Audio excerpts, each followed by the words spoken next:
Hello, world. This is Chris Abalo's podcast experiment, and I am Chris Abalo. Welcome to 2026 and the first episode of the new year.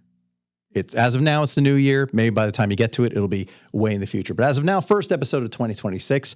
It is a special because the weekly show is not back yet. Welcome to the God Forbid special, where this is going to do a deep dive into the documentary that I was fortunate enough to direct and edit, God Forbid, 20 Years of Treason. And joining me to introduce this thorough deep dive is guitarist for God Forbid and hotshot guitarist to the stars, Mr. Doc Coyle. Welcome back. Hello. Well, very, very happy to be here. You know, I've already ruined my show. I could come here and ruin your show. That's really spread this situation around. I'm really looking forward to it. But thanks for having me, as always. No, of course. Listen, the bar's pretty low, so I don't know if you're going to necessarily ruin anything. You might just kind of meet us where we are, if nothing else. But I like it. In the trenches, all right? In the gutter, all right? That's it, all right? We are here in the muck to bring you all entertainment. That's the whole point. Right. We're not draining the swamp. We're in the swamp, okay? Some might say we are the swamp. Well, I'm in the swamps of Jersey. I'm in North Jersey. You know, my machine, she's a dud stuck here in the mud. So you, on the other hand, are out there in sunny Southern California. And it's really sunny. It's literally like 80 degrees right now. It's summertime is back. You know what? I was curious about that because I got a Facebook memory from 10 years ago today in 2016. I just flown back. I was home in Jersey for the holidays for 3 weeks. So I had posted today, January 17th is when we're doing this. And I said, lovely to be back in California. You know, it's 72 degrees and sunny and blah, blah, blah. And I have friends back here in Jersey posting like, yeah, it's snowing today. Lo and behold, it snowed here in Jersey today. We got a snowstorm today for about 6 hours. That was, less than an inch and no accumulation. Yeah, no, it wasn't. So the fact that the weather is nice out there, I got to say, I was curious because I thought, I bet it's really nice. No, but we do have a winter of sorts. Like it does start, goes from the 80s and 90s into the 60s and 70s. And then at night it'll get in the 40s and 50s. And it's like, okay, we get, you bust out your hoodies and your jackets. And then all of a sudden, and then it rained for like, I don't even, like a month straight. And then all of a sudden the new year comes. And this is usually now's the rainy season. And all of a sudden summer came back. So no one knows. That's why I call it climate change, because it just keeps changing. No one knows what's going to be. All right. Going to be hot, going to be cold, raining. All right. Snow, hail. Listen, we get earthquakes out here now. If you all start getting snow, I think that's fair because, Jersey's had a couple of earthquakes in the last few years. And the deal was you guys get the nice weather, but you have earthquakes. We don't. Yeah, but the thing is, all the, the stereotypes, I think when I was a kid, because, there'd be like movies like Earthquake, right? Or there'll be like these made for TV movies about these crazy earthquakes. Yeah, but really it's the fires that are the most dangerous thing out here that you got to, because that's just like, you're just like, oh, the entire city is blowing up. Okay, cool.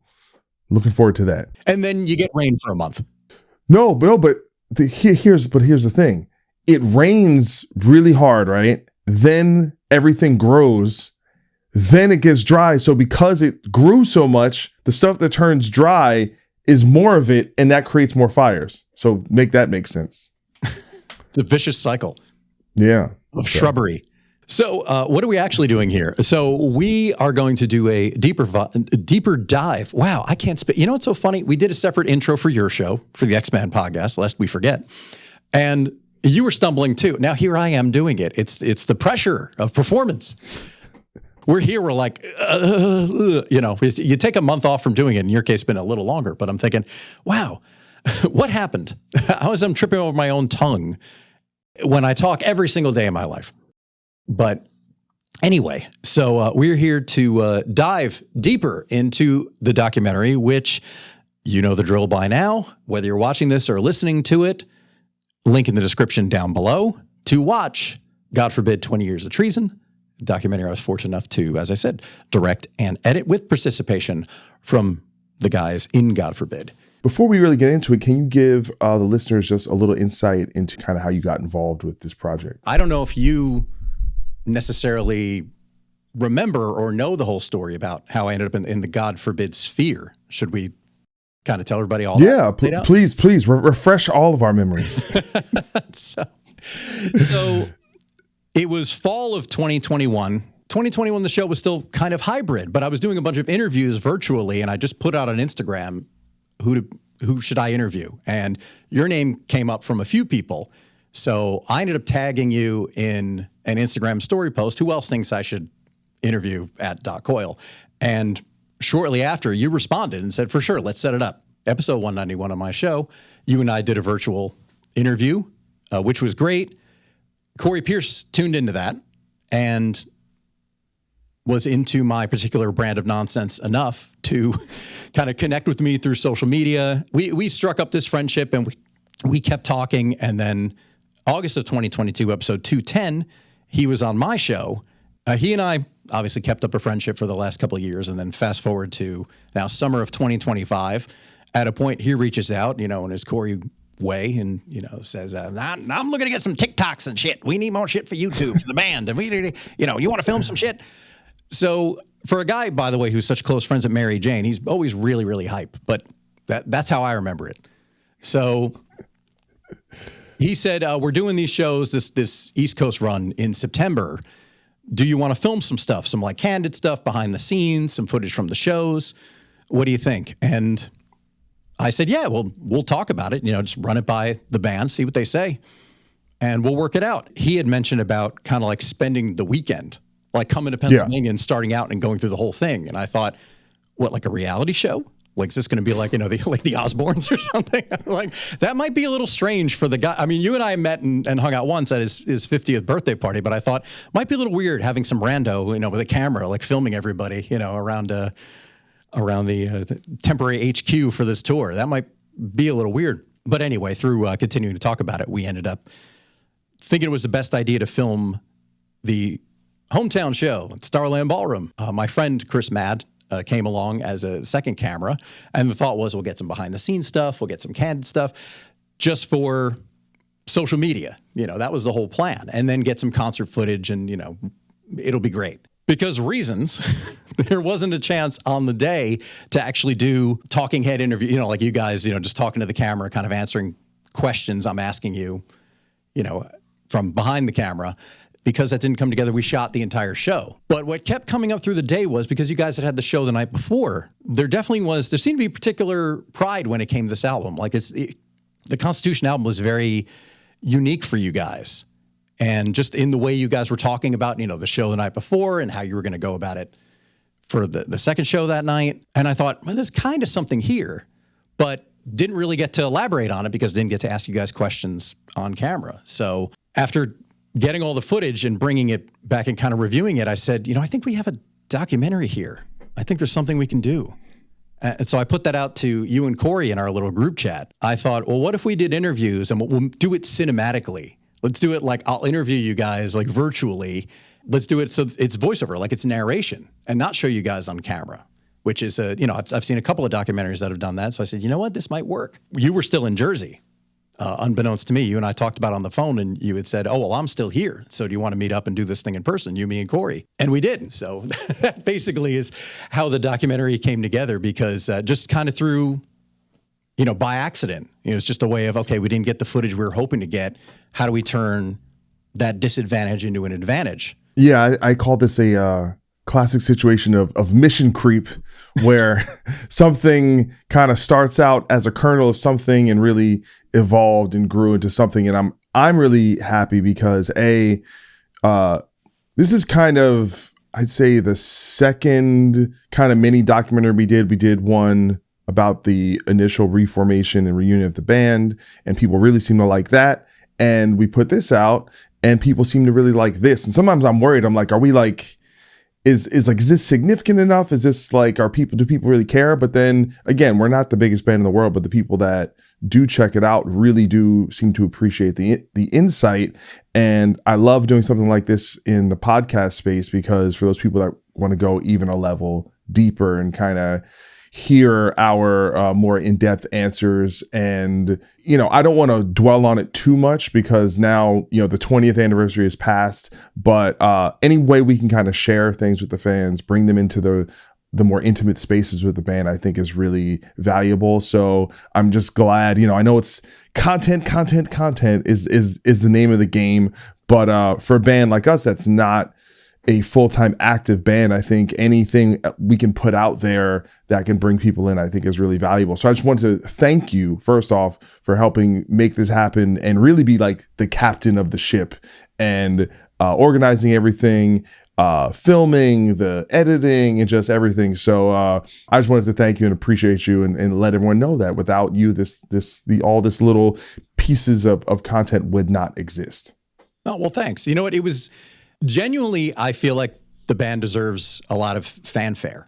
I'm sure you can appreciate this. I have an affection for most things Jersey. And, whether it's music or culture or film and things like that.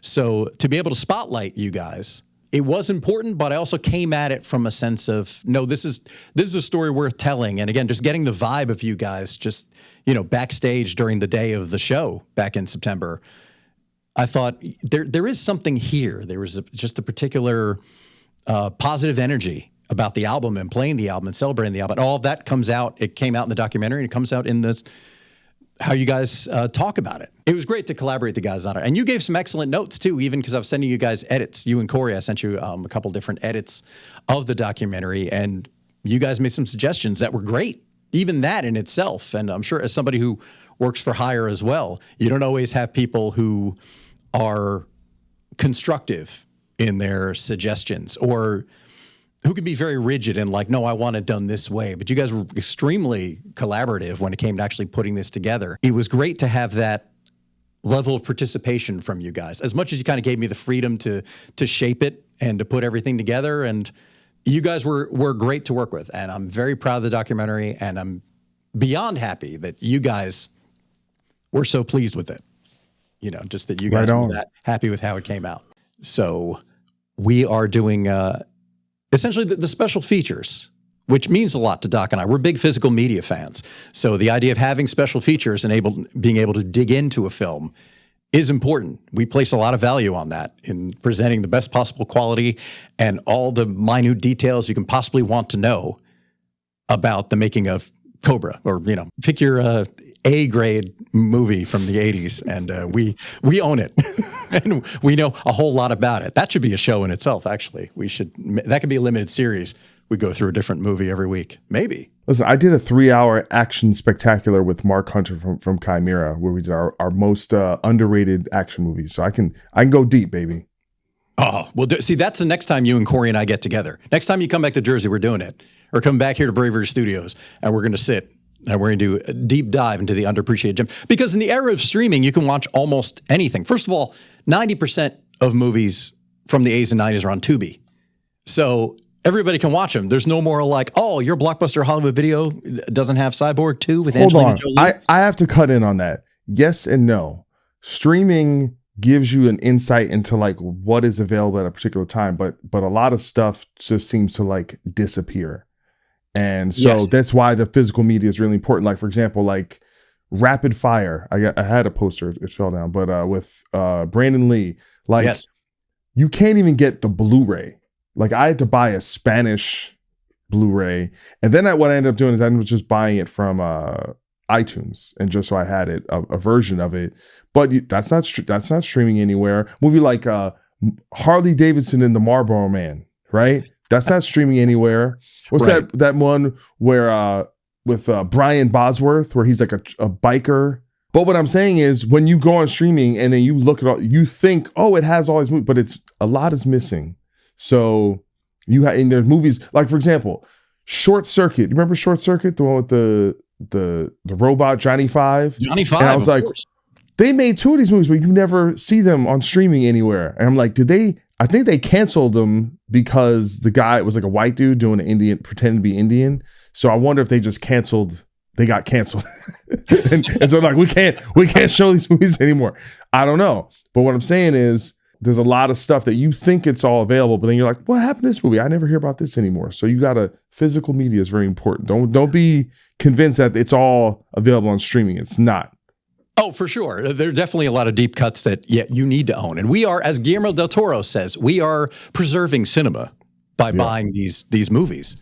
So it is important. And yeah, there are a lot of deep cuts. Like I have stuff that's never come to Blu-ray that I still have on DVD. And, some stuff's never been streaming, never been available digitally. But the general availability is a bit easier. But obviously, if we can find a disc, we're going to buy it. We still want the best possible presentation of everything. I mean, Marked for Death is out of print completely. Explain that. It's funny. A lot of it it's tied up in distribution hell. And of course, there's all these, rumors that Seagal specifically, part of the reason he became a star was a lot of these movies were kind of mob funded, and there were these weird production companies and who has the rights, and that's how a lot of stuff kind of falls through the cracks. Fortunately, you had Under Siege, which was a major studio picture that just got a 4K release on Arrow, and it's great. It looks awesome. Just bought it. Seagal is kind of it's like Metallica. He had 4 just unstoppable classics, and then it's just, and you can't fuck with it. And by the way, Metallica has more than 4, but it was almost like the first 4 Metallica albums, just with Hard to Kill, Marked for Death, Out for Justice, Under Siege. You just can't. Flawless. Right. And Under Siege broke the pattern of the 3-word titles because but it carried the spirit of it, Oh, 100%. Because and also you got to keep in mind the way they worked is in the marketing, it's Steven Seagal is marked for death. Steven Seagal is hard to kill. And also Steven Seagal is under siege. So that's it continued that. Well, actually, it goes before and after. Before that, it was Steven Seagal is above the law. And then it was Steven Seagal is on deadly ground, and those aren't as good, but we got still them. all right. But they're out there anyway. Listen. On Deadly Ground, I kind of almost want to get that for just comedy's sake. It does say something when it's the movie Michael Caine is least proud of. That in and of itself. And he's about to do a second Last Witch Hunter. And On Deadly Ground is still at the bottom for him. Well, I just imagine it might fall into that it's so bad it's good territory. And it's also probably in that same category as Cobra, where Cobra is not a good movie, but the first 20 minutes is perfect, and then it's kind of I don't even think they were making a movie after that. I think they were just following around Stallone, and they were just making it up as they went. There's no story, there's nothing going on, but it's hilarious. But I think On Deadly Ground is kind of like that because it's this phase of Seagal where every 2 years he would just adopt a new race and culture and pretend that he was that. So he was Italian for a minute. Then now he's Native American. Now he's Russian. I don't know if you heard that. He's Russian now. For about 10 years now, yeah. Yeah, and then he was Creole, Southern bluesman. Oh, what was that? Yeah, the movie with Eddie Griffin, where there's a whole. Someone must have given it a copyright strike. It's not on YouTube anymore. But it was a smash cut of, or a montage rather, of that movie he did. I just want to find the motherfucker who killed my son. Where he was from New Orleans or something. Yeah. Yeah. And he just, listen, hilarious. Maybe he's the ultimate method actor. That's what we haven't really understood. And maybe we missed that the entire time. But that's right. He's just committing. He's committing to the roles. I'll say this. So a friend of mine hadn't seen a lot of Van Damme movies, particularly 90s peak Van Damme, in my opinion. So we watched Hard Target and we watched Sudden Death and what was the other one? Time Cop. And I said, you can criticize these movies and say oh, maybe they're not great, or maybe the story's a little thin, or, they might be uneven. However, if we're saying the A list, the Schwarzenegger, Stallone, top of the heap for the 90s, at least the first half of the 90s. If we're looking at those, okay, everything else, let's say, is a B and below. Let's say Van Damme and Seagal and, go from there. Dolph Lundgren. I think those B-grade movies, for lack of a better term, age extremely well because everything's still done practically. They're still smashing cars. They're still blowing stuff up. There's still real fire being set. So it still feels like there's stakes. So when you watch it compared to, any not to single him out, but it's the only person I can really think of, like Jason Statham movie, where so much of it is quick cuts and visual effects and, everything where stuff's or like, okay, I just saw Nobody 2. Every single fire is visual effects in that movie. Yeah. Everything that blows up didn't actually blow up. This fire was created at post-production. And you think, if that building blew up, it would look really, really cool. And buildings really blow up in Van Damme movies, Father, what's the best example of this? And this is not a B movie, this is an A movie, and I also think it's the best, like, Die Hard on a blank, which is Speed. Oh, 100%. Speed is one of the greatest action movies ever made, but when if you watch it now, you realize every single thing that happens action-wise happened. A person did that. And it gives it a sense of realistic tension that you're like, oh, like, yeah, like people were putting their lives on line for every single great action piece. And so that's kind of, and that's like right on that brink of like early 90s where things started to switch over to more digital stuff. But there's certain films that are kind of right on that cusp where they were like, hey man, we really did all that stuff. So it's, and I got to make one bone of contention with the Van Damme thing. 2 of those 3, like Hard Target was directed by John Woo. Like he's a real legitimate, one of the greatest action filmmakers of all time. Time Cop, I think, is like actually above average, very good sci-fi, just like on a thing that even if Van Damme wasn't in it, I think that's a good movie. You could make that with, Bruce Willis made that movie. It's still a good movie, or maybe even a better movie because he's Bruce Willis, he's a better actor. But, and I'd probably put like Universal Soldier, where like the budgets are better, the scripts are better, they're really well shot. And so it's kind of like the end of the kind of peak of Van Damme. But he was flirting with that in the same way where with Seagal, where like Under Siege is a real movie. Like it's like the same director as I think The Fugitive. Yeah, Andrew Davis, yeah. And Tommy Lee Jones is in his own movie. Like he's in an Oscar-winning film. And if you notice, they're never in the movie together. Like they're literally like Seagal's making a Seagal movie and he's making a real like political thriller. It's amazing. And he's like, Gary Busey's there to be Gary Busey. What more do you want? He's Gary on 10. But anyway, we this went off the rails. That is the nature that you've been sucked into the vortex, the Cape vortex. Yeah, this is exactly what we do. There's tangents on this show like you would not believe, but that's okay. That's why we end up doing these 2-hour specials once in a while, because that's just an average show here. What are we talking about? Oh yeah, God forbid. So there's this band, God forbid. So now, through the magic of editing, we will transport to the other studio here at Bravery Studios in Garfield, New Jersey, where myself, Doc Coyle, and God forbid drummer Corey Pierce get into the history of the Constitution of Treason album, the history of the band, and everything that these shows, these post-reunion, 2022 through now, what these shows have meant to the band. So here we go. So back together now for 3 years. As of this month, does it feel like being in the same band, or is it like a new experience compared to 2013?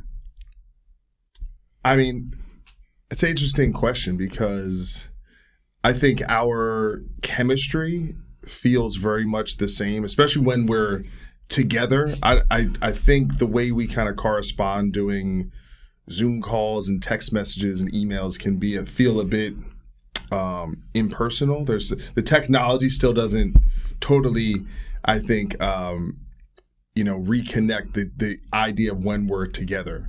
But I think there's just much less pressure now. Like when we were doing the band full time, there was always this pressure for like, this album has to work and this tour has to work and we have to be really great, or this, I think this fear of failure or kind of just pressure to make it, to keep it going and all that. And I think that pressure is off for the most part. And we get to really concentrate on just like, all right, we're here for a few days.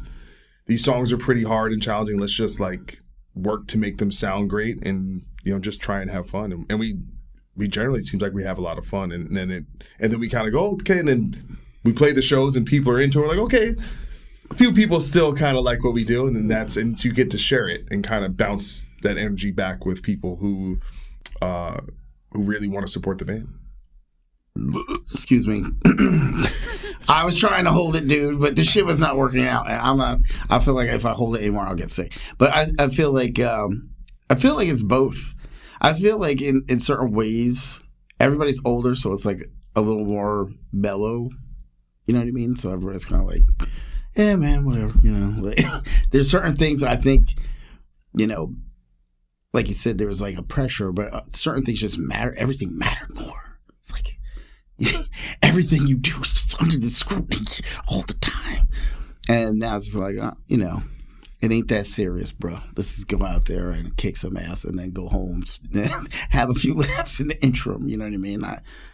I think that coming out on the other side of being apart makes you appreciate people more. And just like seeing the people that they become is also pretty awesome too.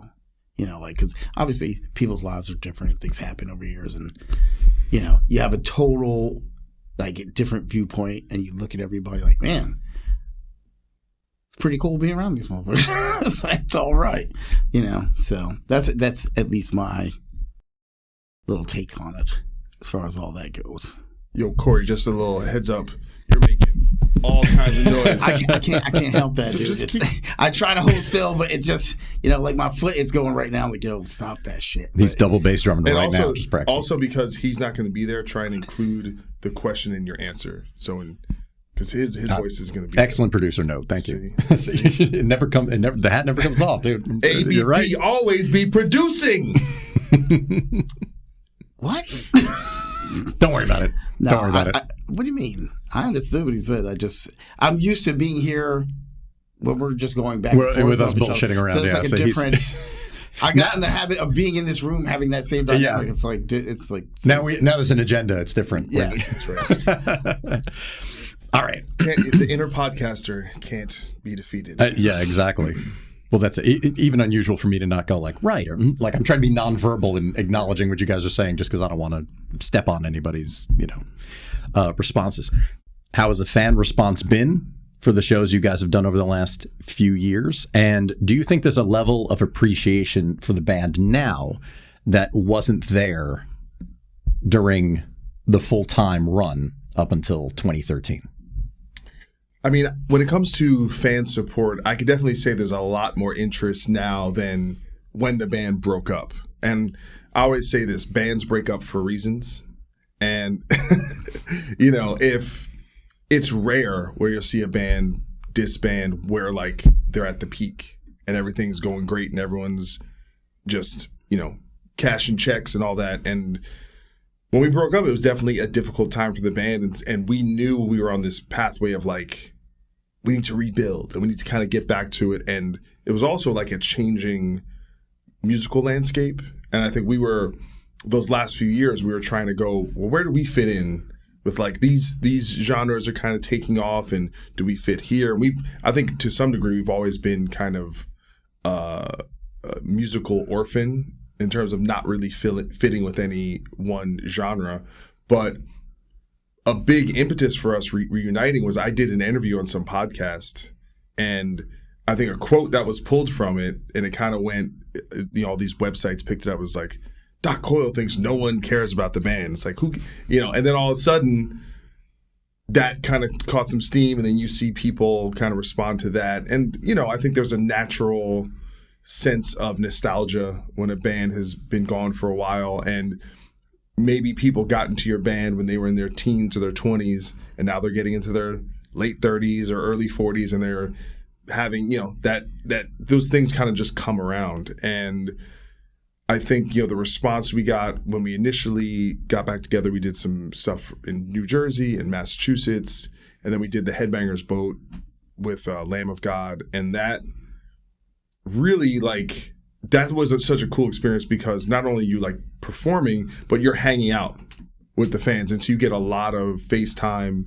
and, you know, people tell you their stories of the last time they saw the band or the first time they saw the band and the impact it had.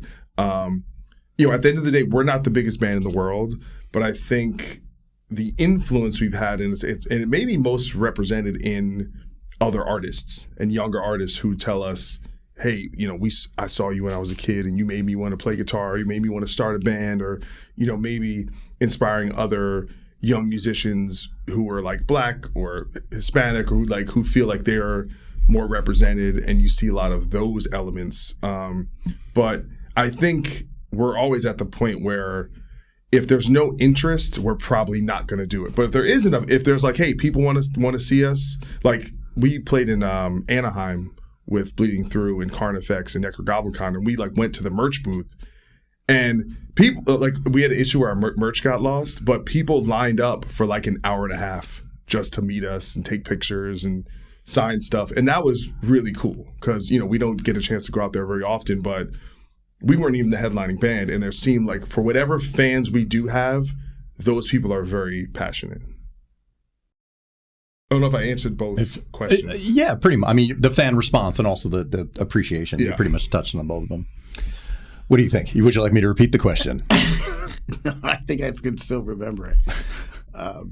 As far as what I've recognized as being a difference in fan appreciation now as opposed to years ago is I feel like there's a lot of people that stayed with us and they're like, we may not have a lot of fans, but they're super freaking loyal, like crazy loyal. Like I got dudes that I know that love this band. Like they know I love barbecue, so they send me like barbecue rub on my birthday and shit.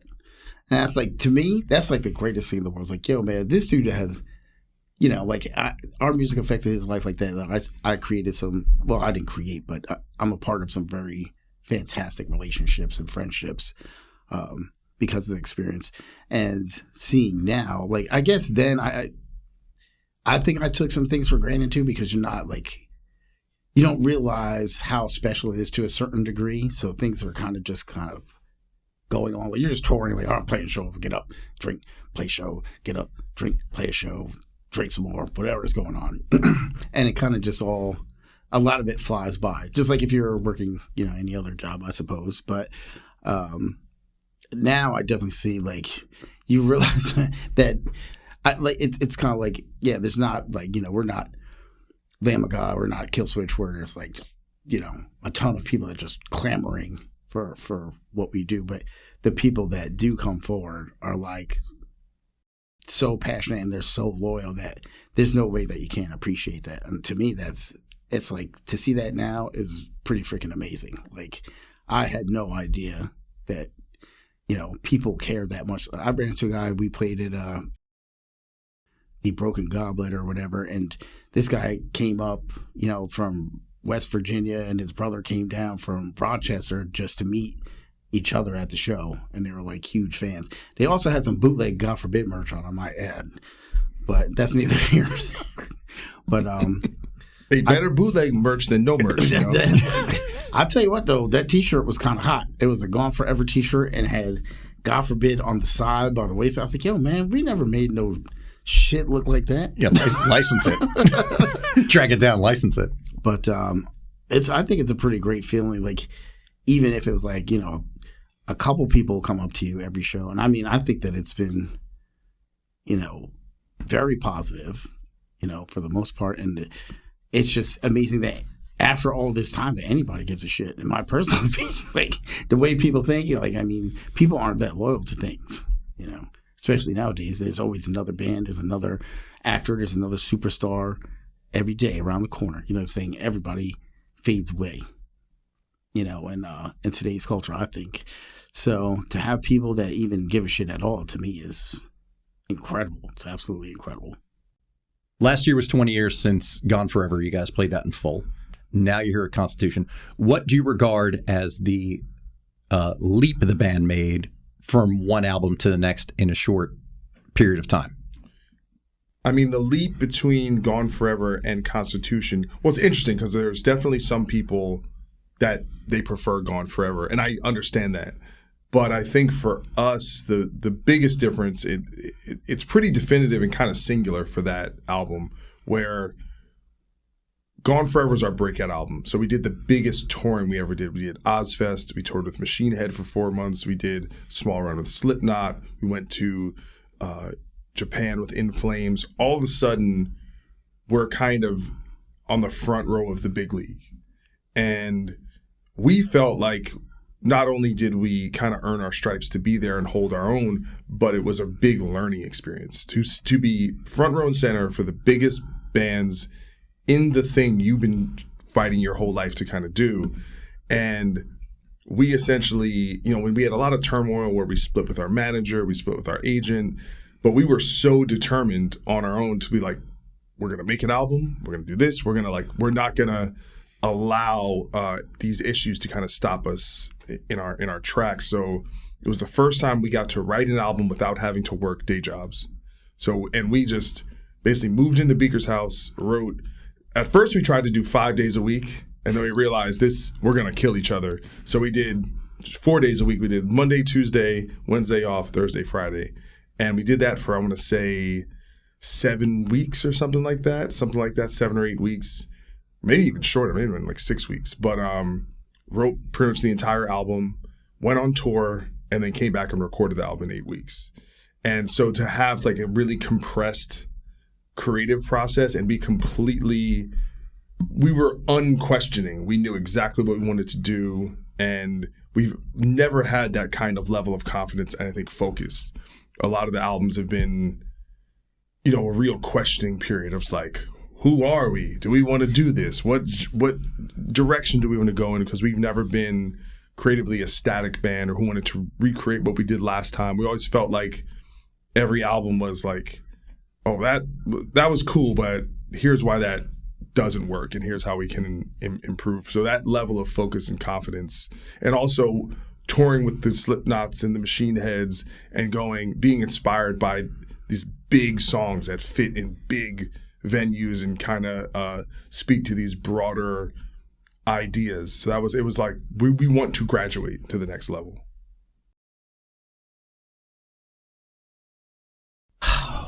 The jump between records of Gone Forever and Constitution. I mean, I don't know if I feel that confident in quantifying it very easily. I felt like there was a lot of weird underlying things going on. I mean, positive things, I think, songwriting-wise, in a lot of ways, there was a lot more connectivity. I felt like it was easier to understand each other because I feel like there was like a communication breakdown often during the initial couple records. It's like in that people are trying to communicate ideas and we didn't know exactly how to communicate them or respond. So then it's kind of like turns into turmoil, which I think on some level worked for us, but at a certain point that it's not sustainable. So Constitution was like the proof of that idea. Like, okay, like everybody's kind of learned more about how to do this and definitely not working, just being able to focus and just play literally all the time. Apart from just the band rehearsing, I know I would get up in the morning sometimes with just myself and John, and we'd have like that truck stop mug of coffee and smoke a blunt and just go down there to play for like 3-4 hours. You know what I mean? That changes a lot. That level of comfort, I think, feeling like you can kind of just rely on everybody in the band to operate at a certain level, I think is the biggest jump. Like you feel just like, at least that's how I felt.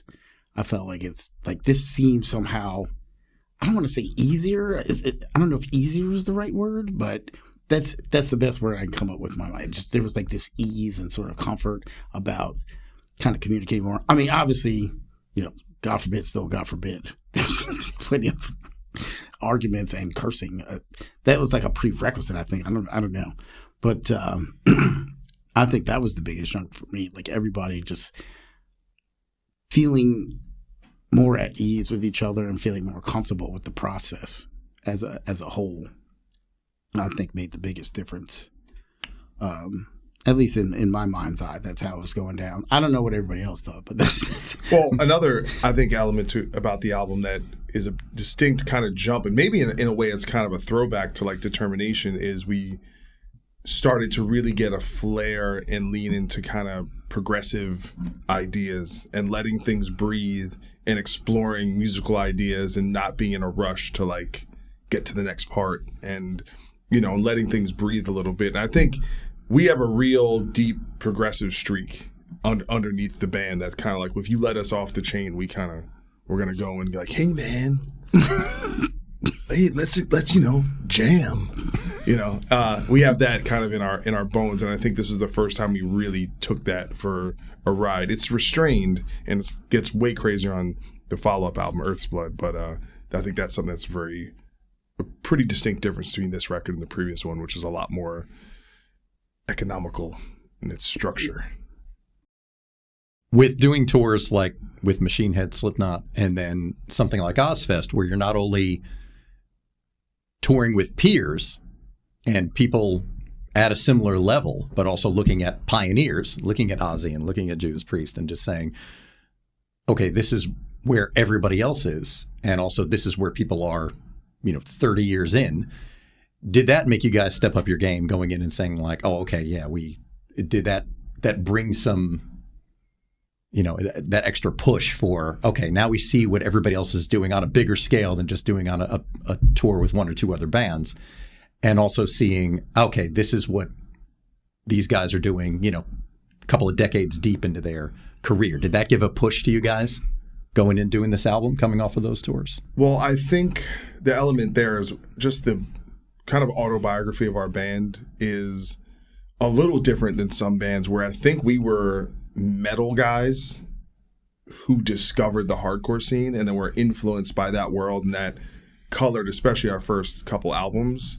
But the stuff we grew up on was those bands. It was Metallica and Slayer and Sabbath and the kind of more traditional metal world. So in a weird way, I think our skill set caught up with this idea that we wanted to be a part of the broader thing called heavy metal, and didn't want to kind of be stuck in this kind of metalcore world, which I think felt to us a little, or hardcore world, which felt a little smaller in terms of like there seemed to be like these definitive expectations of how a song was supposed to be. Like, you need to have this many breakdowns, and it needs to be about these things, and if you sing it, that's kind of bad. And so I think we were always fighting formula sometimes to our detriment, because there are fans who like certain records, and then we would shift because we didn't want to be pigeonholed, and now they don't like the next record.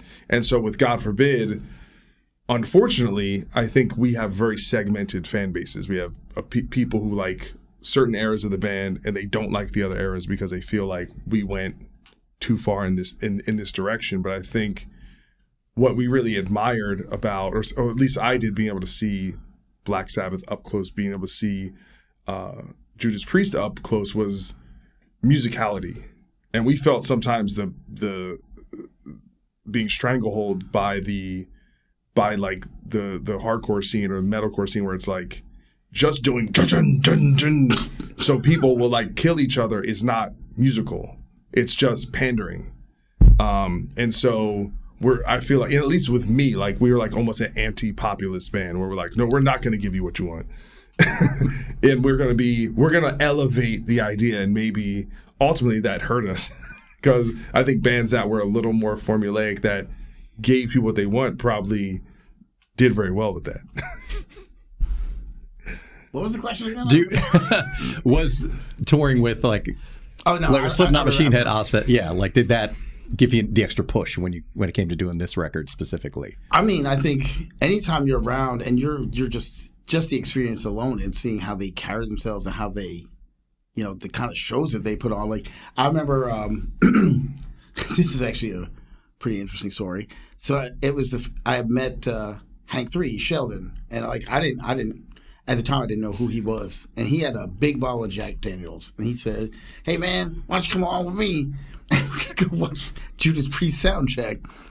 And I was like, first of all, this cat has got duct tape all over his sneakers. You know what I'm saying? He looks crazy. He's a crazy looking dude. Nicest dude in the universe, though. Super cool.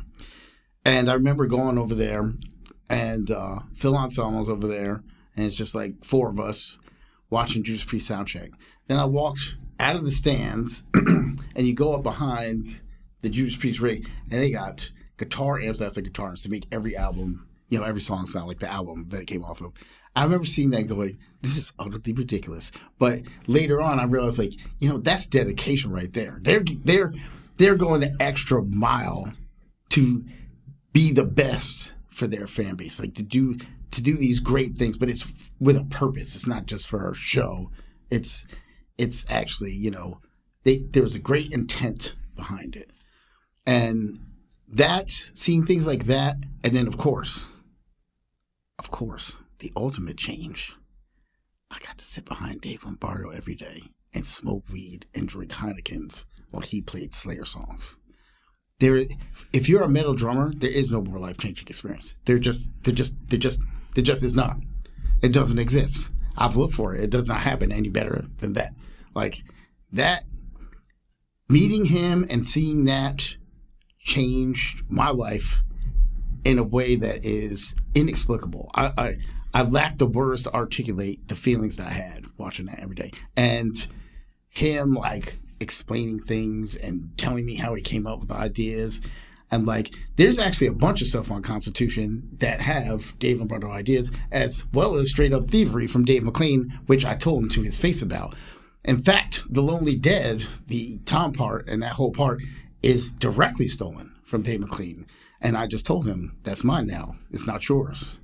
What you gonna do? And he just kind of looked at me and smiled. I was like, that's a good response. I like that response. So, I mean, I think just by the nature of those experiences, like seeing dudes that are just like, they're so dedicated and they're just so good. Like, you're gonna absorb some of that. Just like osmosis. You're just there, so you're just getting some. You know what I mean? Like, this is fantastic. And just being around dudes like that, it's like it's gonna rub off on you. Well, it should. Obviously, in some cases, there's, I'm not going to get into that, but, you see bands, you go, how are you around this long and it's still this terrible? How is that possible? But that's neither here nor there. I felt like that was one of the greatest things, just being around guys that are so talented, so dedicated to what they do, that they go and put on these amazing shows. And I just feel, it just elevates you by just nature of being there. Was there any thought at any point in the process of making the album or through the history of the band over the last 20 years that you thought you would still be playing these songs or celebrating this album 20 years on? I mean, I think when the band was active and Dallas was still in the band, I never thought I would do anything else. I never thought about anything else. It wasn't until Dallas left the band that I even consider that being in this band would not be like the rest of my life. But then again, I don't think I was the most forward thinking and kind of long-term planning type of individual. But I think since when the band did break up, I think for a long time, I just really moved on, and really, starting my podcast, The X-Men, talking with the other guys in the band and kind of hearing their stories, bringing on, people who worked for the band, label people, and kind of piecing together this kind of oral history of what the band was, what it meant, the impact it had, allowed me to kind of like put it to sleep in a very healthy and comfortable way. And I had no real expectations, but then, like I said, this album in particular, Constitution of Treason, lends itself to, we should play that album, because Constitution and Gone Forever, we've played every single song like on its own at some point. So it's like, well, why wouldn't we do that? It's not like I think in the same way like Metallica's played every song off of pretty much most of their albums. So it's not hard to imagine them performing it live as a full thing, because you don't put songs on tiers like, oh, it's the single, that's the important one. They're all important to us. So I think once we kind of broke up, it's like, well, if we're gonna do something, or even like we have issues, I'm like, we gotta stick around long enough just to play this album because I think it's special, and we just did it, and it was, I don't know, it's definitely the coolest. Like, I think it's cooler playing this album than it was playing Gone Forever. That was cool, but this is, it literally is like a set. it flows exactly like you would formulate a set to be. We have opened with End of the World before, and we have closed sets with Crucify Our Beliefs. It completely makes sense. It has an arc. Yeah, like the hills and valleys are perfectly curated. I was trying to gather my thoughts,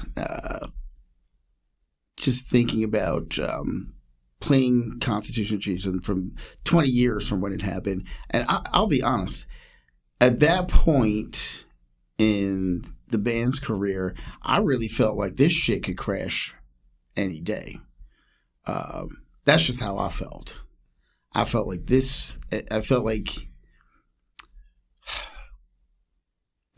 were so many moments where things were kind of going to go off the rails like all the time in some capacity or another, whether it was like in the band or somebody that worked for us or just things happening.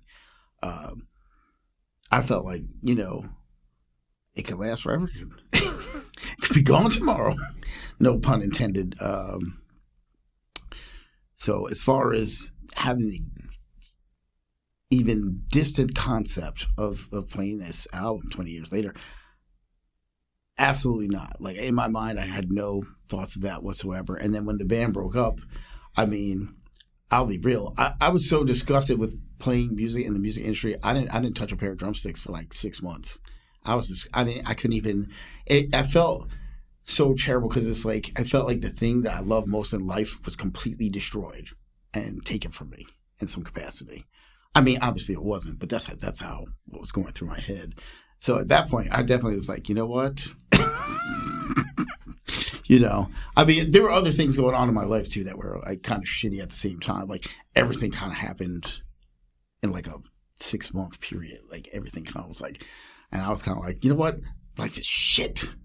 It's all it is. So then it's just like, when you have that kind of mindset, you just kind of take days as they come. I will say this. Playing this album now, for me, is absolutely amazing. Because it's so, honestly, it's like, I can play this album so much better than I played it then. Like, the way I played things then was like, it was very energetic in a way. Like, I was so excited. But, like, that's the type of player I was at that point. So, and I'm sure these dudes will tell you like 1,000 times, all we did was speed everything up all the time. And like now, I'm at a point which I actually realize how a lot of that stuff is supposed to be played. Like the concepts in itself, like the way Constitution is, it's a very moody album, but it's very groove oriented, and it's very like you're constantly creating these sort of like storylines across the album. And basically your job as a drummer is to control this sort of like emotional pace. You know what I mean? Sometimes it's grooving, sometimes it's heavy. You want people to dance, you want people to headbang. Sometimes you want people to just kind of like observe. And up until that point, it didn't really occur to me how much of that job I was responsible for. Around that time, I just kind of felt more like, everything for me at that point was about aggression. So I just beating the hell out of shit just because that was my one focus all the time. It's pretty much was being angry and aggressive, most of the time. So, getting to play it now and seeing like, just getting that vibe and that feeling from playing these songs the way I feel like they should have been played is amazing. Like I could have never, pictured this in my head. So I'm quite pleased indeed. So with this album, you felt like you completely understood the role of being the drummer in this band? You think this is where it all came together for you, as far as I'm the one setting the tone in a lot of ways? With this record was like the first step where I started feeling confident enough to say, like there's a lot of times like dudes would have drum parts already written for guitar and stuff like that, and they'd have ideas in their head, and I just kind of go, okay, and certain stuff is just, it's required, right? Like, there's this thrash riff or whatever, it's going to require you playing one of these couple drum beats. Like that's just what it is.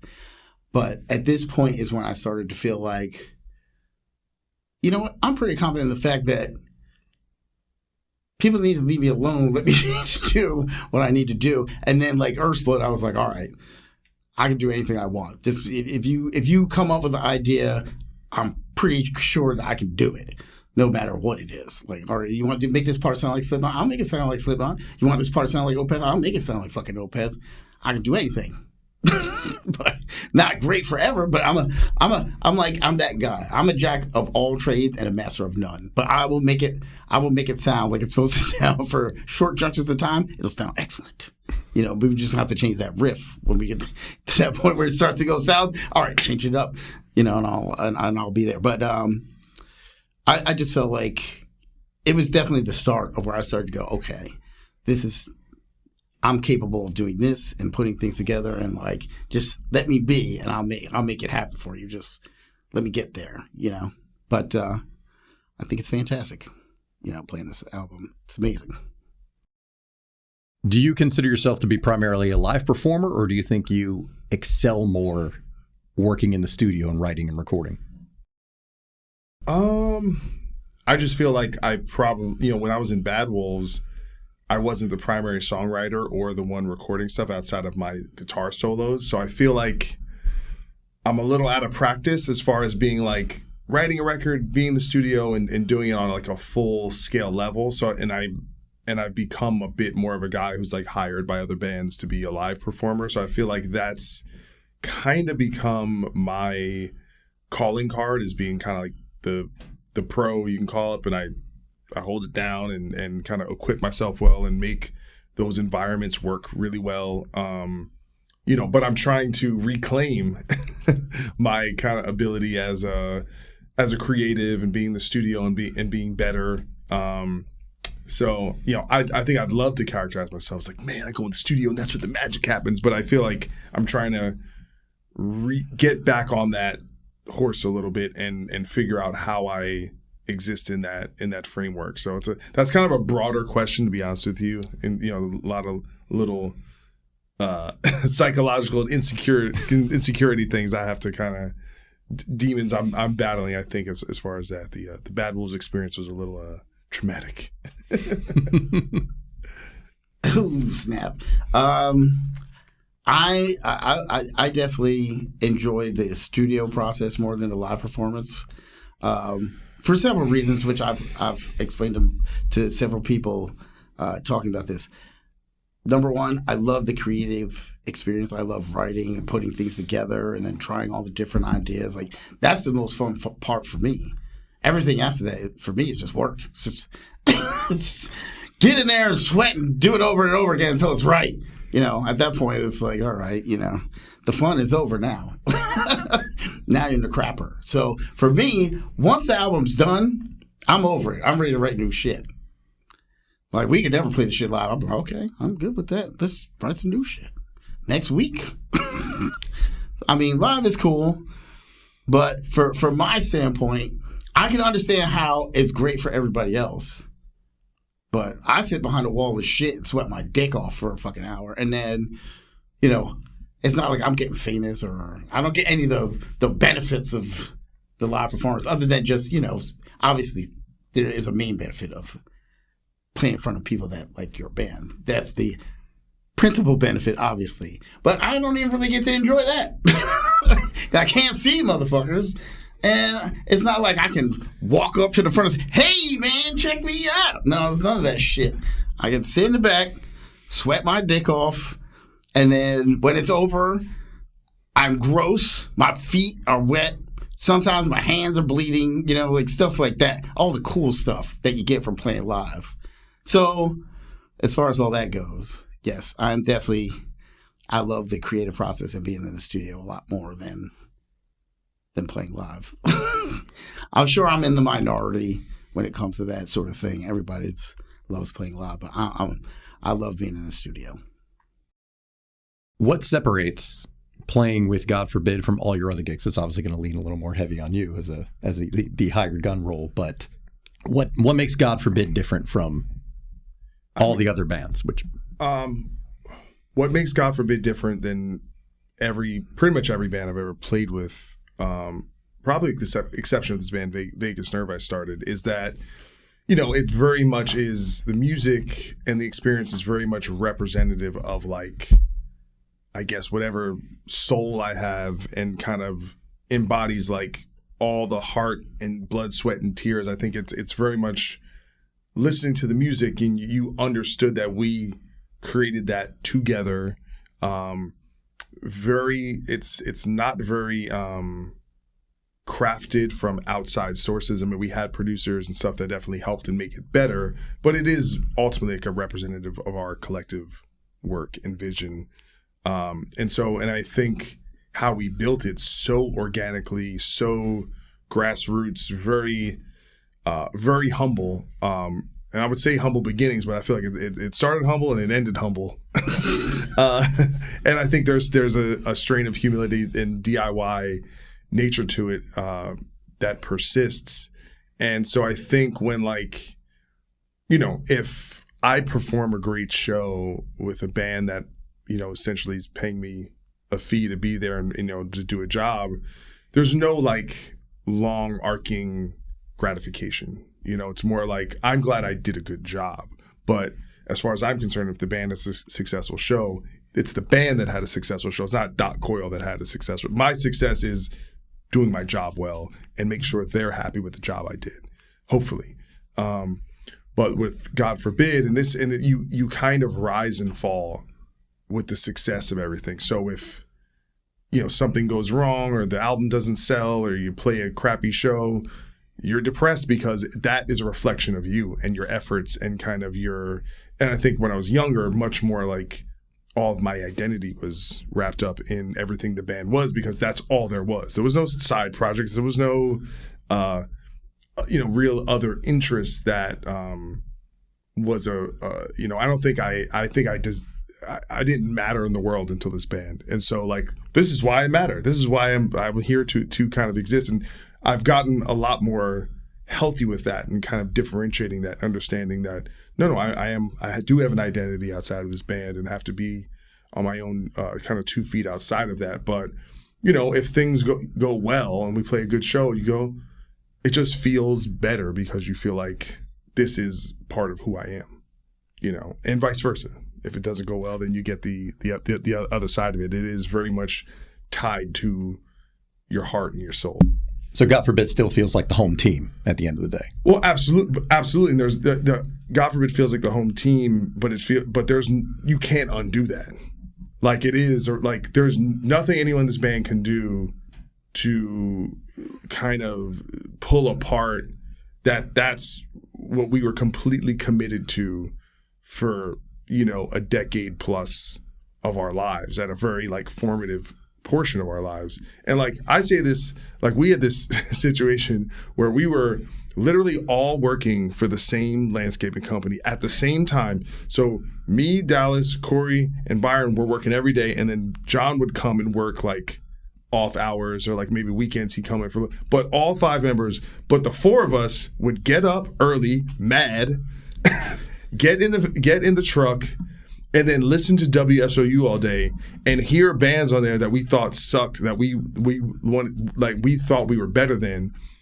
And then I realized the reason why we made it out of it is that all these other like local bands that are having some success, they were going to college, and they were like, oh, I'm going to start a family and do this. And we were like, we have nothing.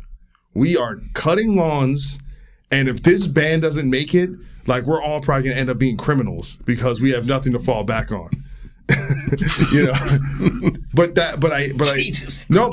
I think there was a real desperation for us to not just be successful. We were desperate to be good, because at a certain point we didn't feel like we were good.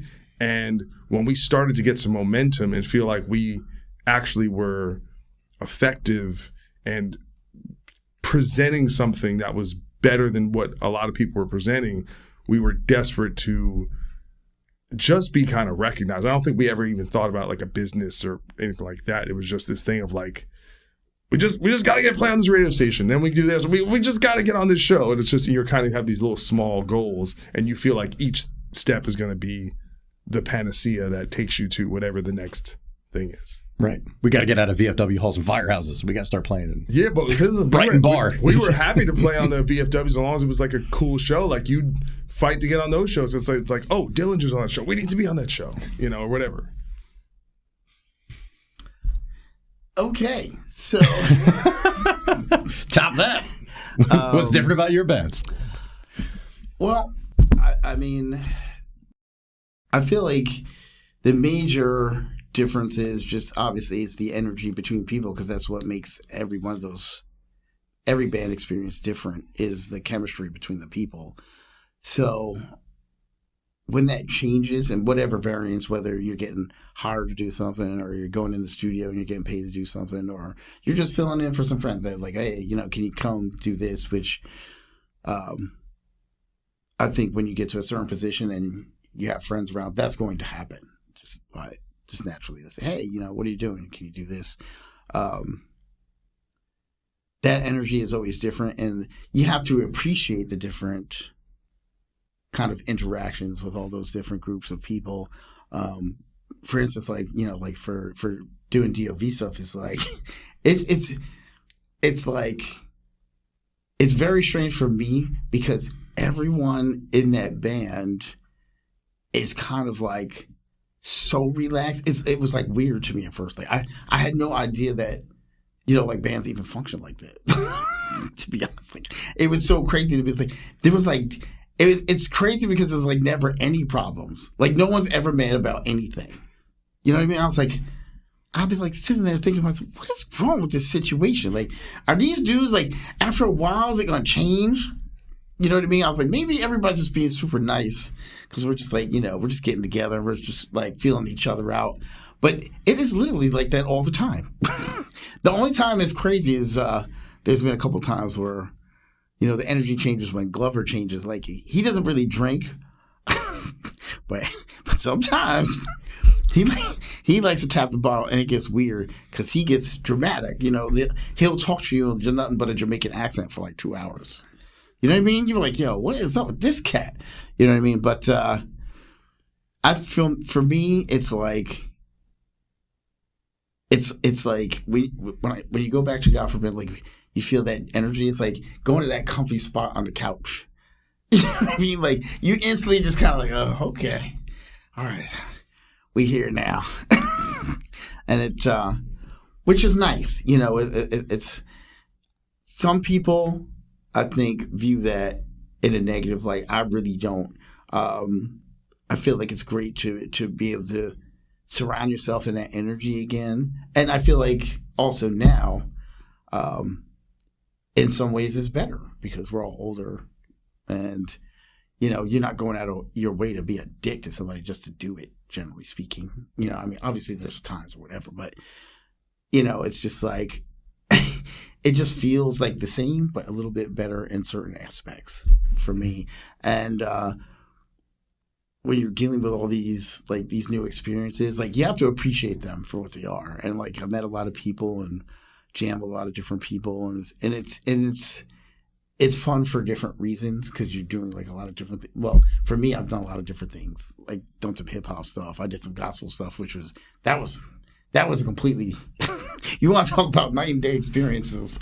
That was a very the first time I did that was a very different experience because obviously people in there are they call him brother Corey. They do. They absolutely do. And it's nothing I haven't had happen in my life because I know the people, you know what I mean? But it's just like, it's just so crazy. You know what I mean? Like the different energy and the people, praise the Lord. Like you're in the studio and they don't barter. These people are professional. You know what I mean? Here is your check, Brother Corey. We are blessed to have you here. And I'll be like, praise the Lord. Praise the Lord. I love you all. And I meant that shit. All of it. Because they just hand you the check. Why wouldn't you? Well, also, they were just pleasant to be around, honestly. Hallelujah. You know what I mean? Hallelujah. They're just pleasant to be around, and they're like people are on time. They're professional. They're smiling all the time and shit. I was like, man, this is crazy. So it is though. It's like I've had, and I mean, not every experience has been awesome, but it's like for the most part, it's been pretty amazing. But it never has that that sense of like, you know, it's like that Barco lounger that your grandfather said. It's like that reliable comfort. Like you just know what's expected. You know what I mean? You get in, and you're like, all right, man, this I don't even have to try this shit on. This fits already. It's all good.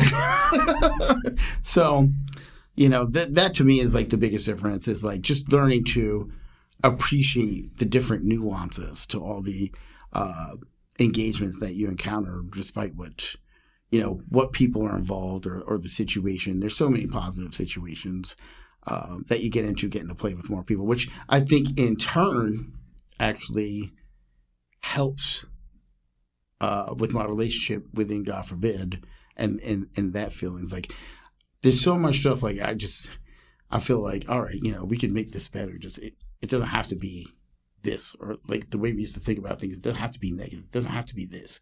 It's really easy to just do this. You know, it's really easy to just do that. For instance, we have two guys in the band, you know, these guitar player dudes. We got Doc and Nick, and they're social, and they smile, they shake hands and do stuff. See, me, I don't do none of that shit. I want to go in the back and smoke weed, be left alone. So it works. Which is hilarious because Corey knows everyone and everyone knows Corey, but he's not, according to him, he's not social.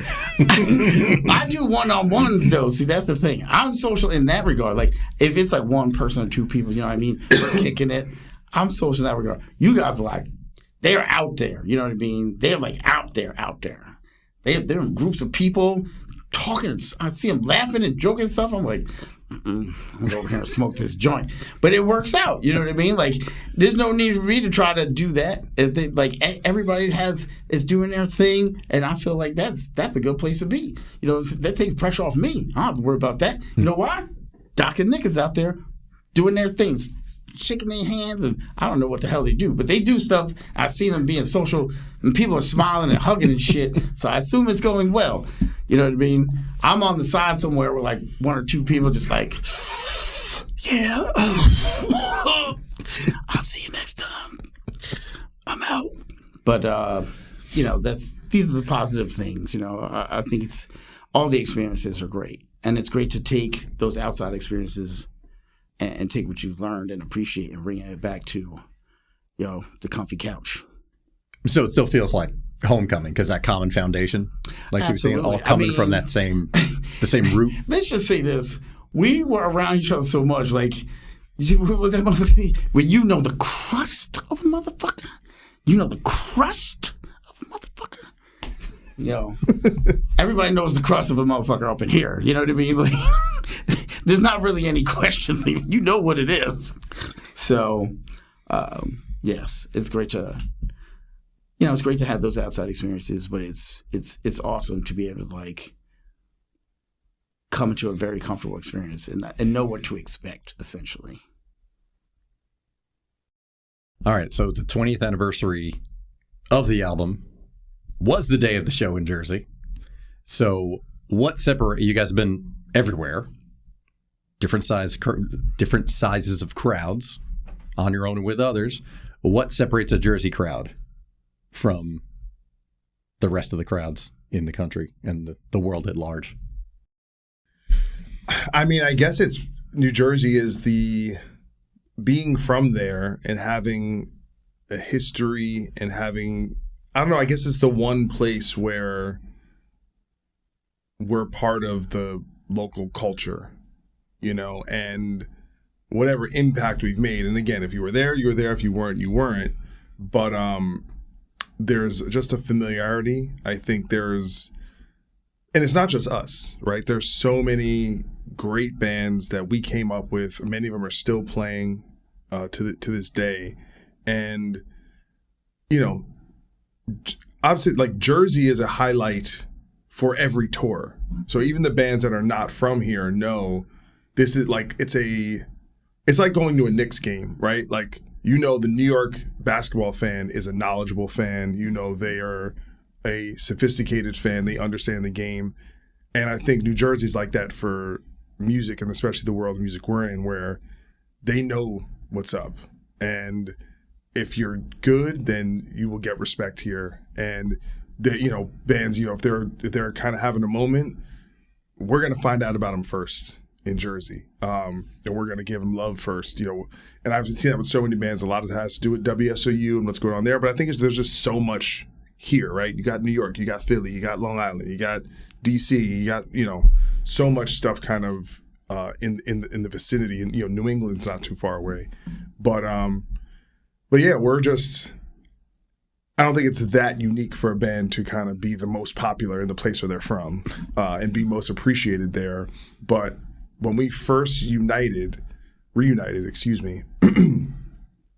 it was imperative that we do a show in Jersey to give back for people that have asked and wanted to see the band, and, you know, just have that moment to appreciate the band that maybe they thought they'd never get to see again. And so, you know, having this opportunity to do it again, and it was with Life of Agony, so it wasn't like our crowd, so to speak, but there was definitely plenty of support there, and it was wonderful to share that moment and play that record, because we're doing a few shows at the end of the year, but after that, this will probably never happen again.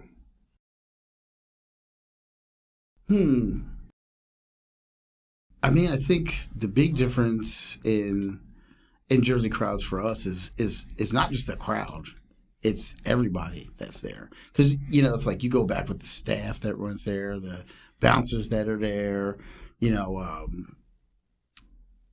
everything that goes into making, all the people that go into making a show together. Plus then it's like, you know, every show we ever played in Jersey, there inevitably is some people that show up at the show you haven't seen in however long a span of time it is. And it's like, it just puts such a like exciting energy into the room, just knowing that those people are there. For me, that's like, I feel like that's the biggest thing about playing Jersey, that it's like this intangible quality that just, you just know it's there, you know, which is awesome. I mean, obviously there's all the, you know, the other stuff, people acting crazy, and sometimes we get some God forbid chants going on, you know, that kind of thing, which is always nice. But that's the major thing for me, is it's just reconnecting with friends and people that you haven't seen in forever that come out to the shows, because that's why they're out. Like, you've literally brought those people there for that one specific reason, and they're seeing other people that they are by extension friends with and haven't seen. It's like this whole excitement and energy and bonding that's going on. So for me, that's the biggest thing playing New Jersey crowds. Is like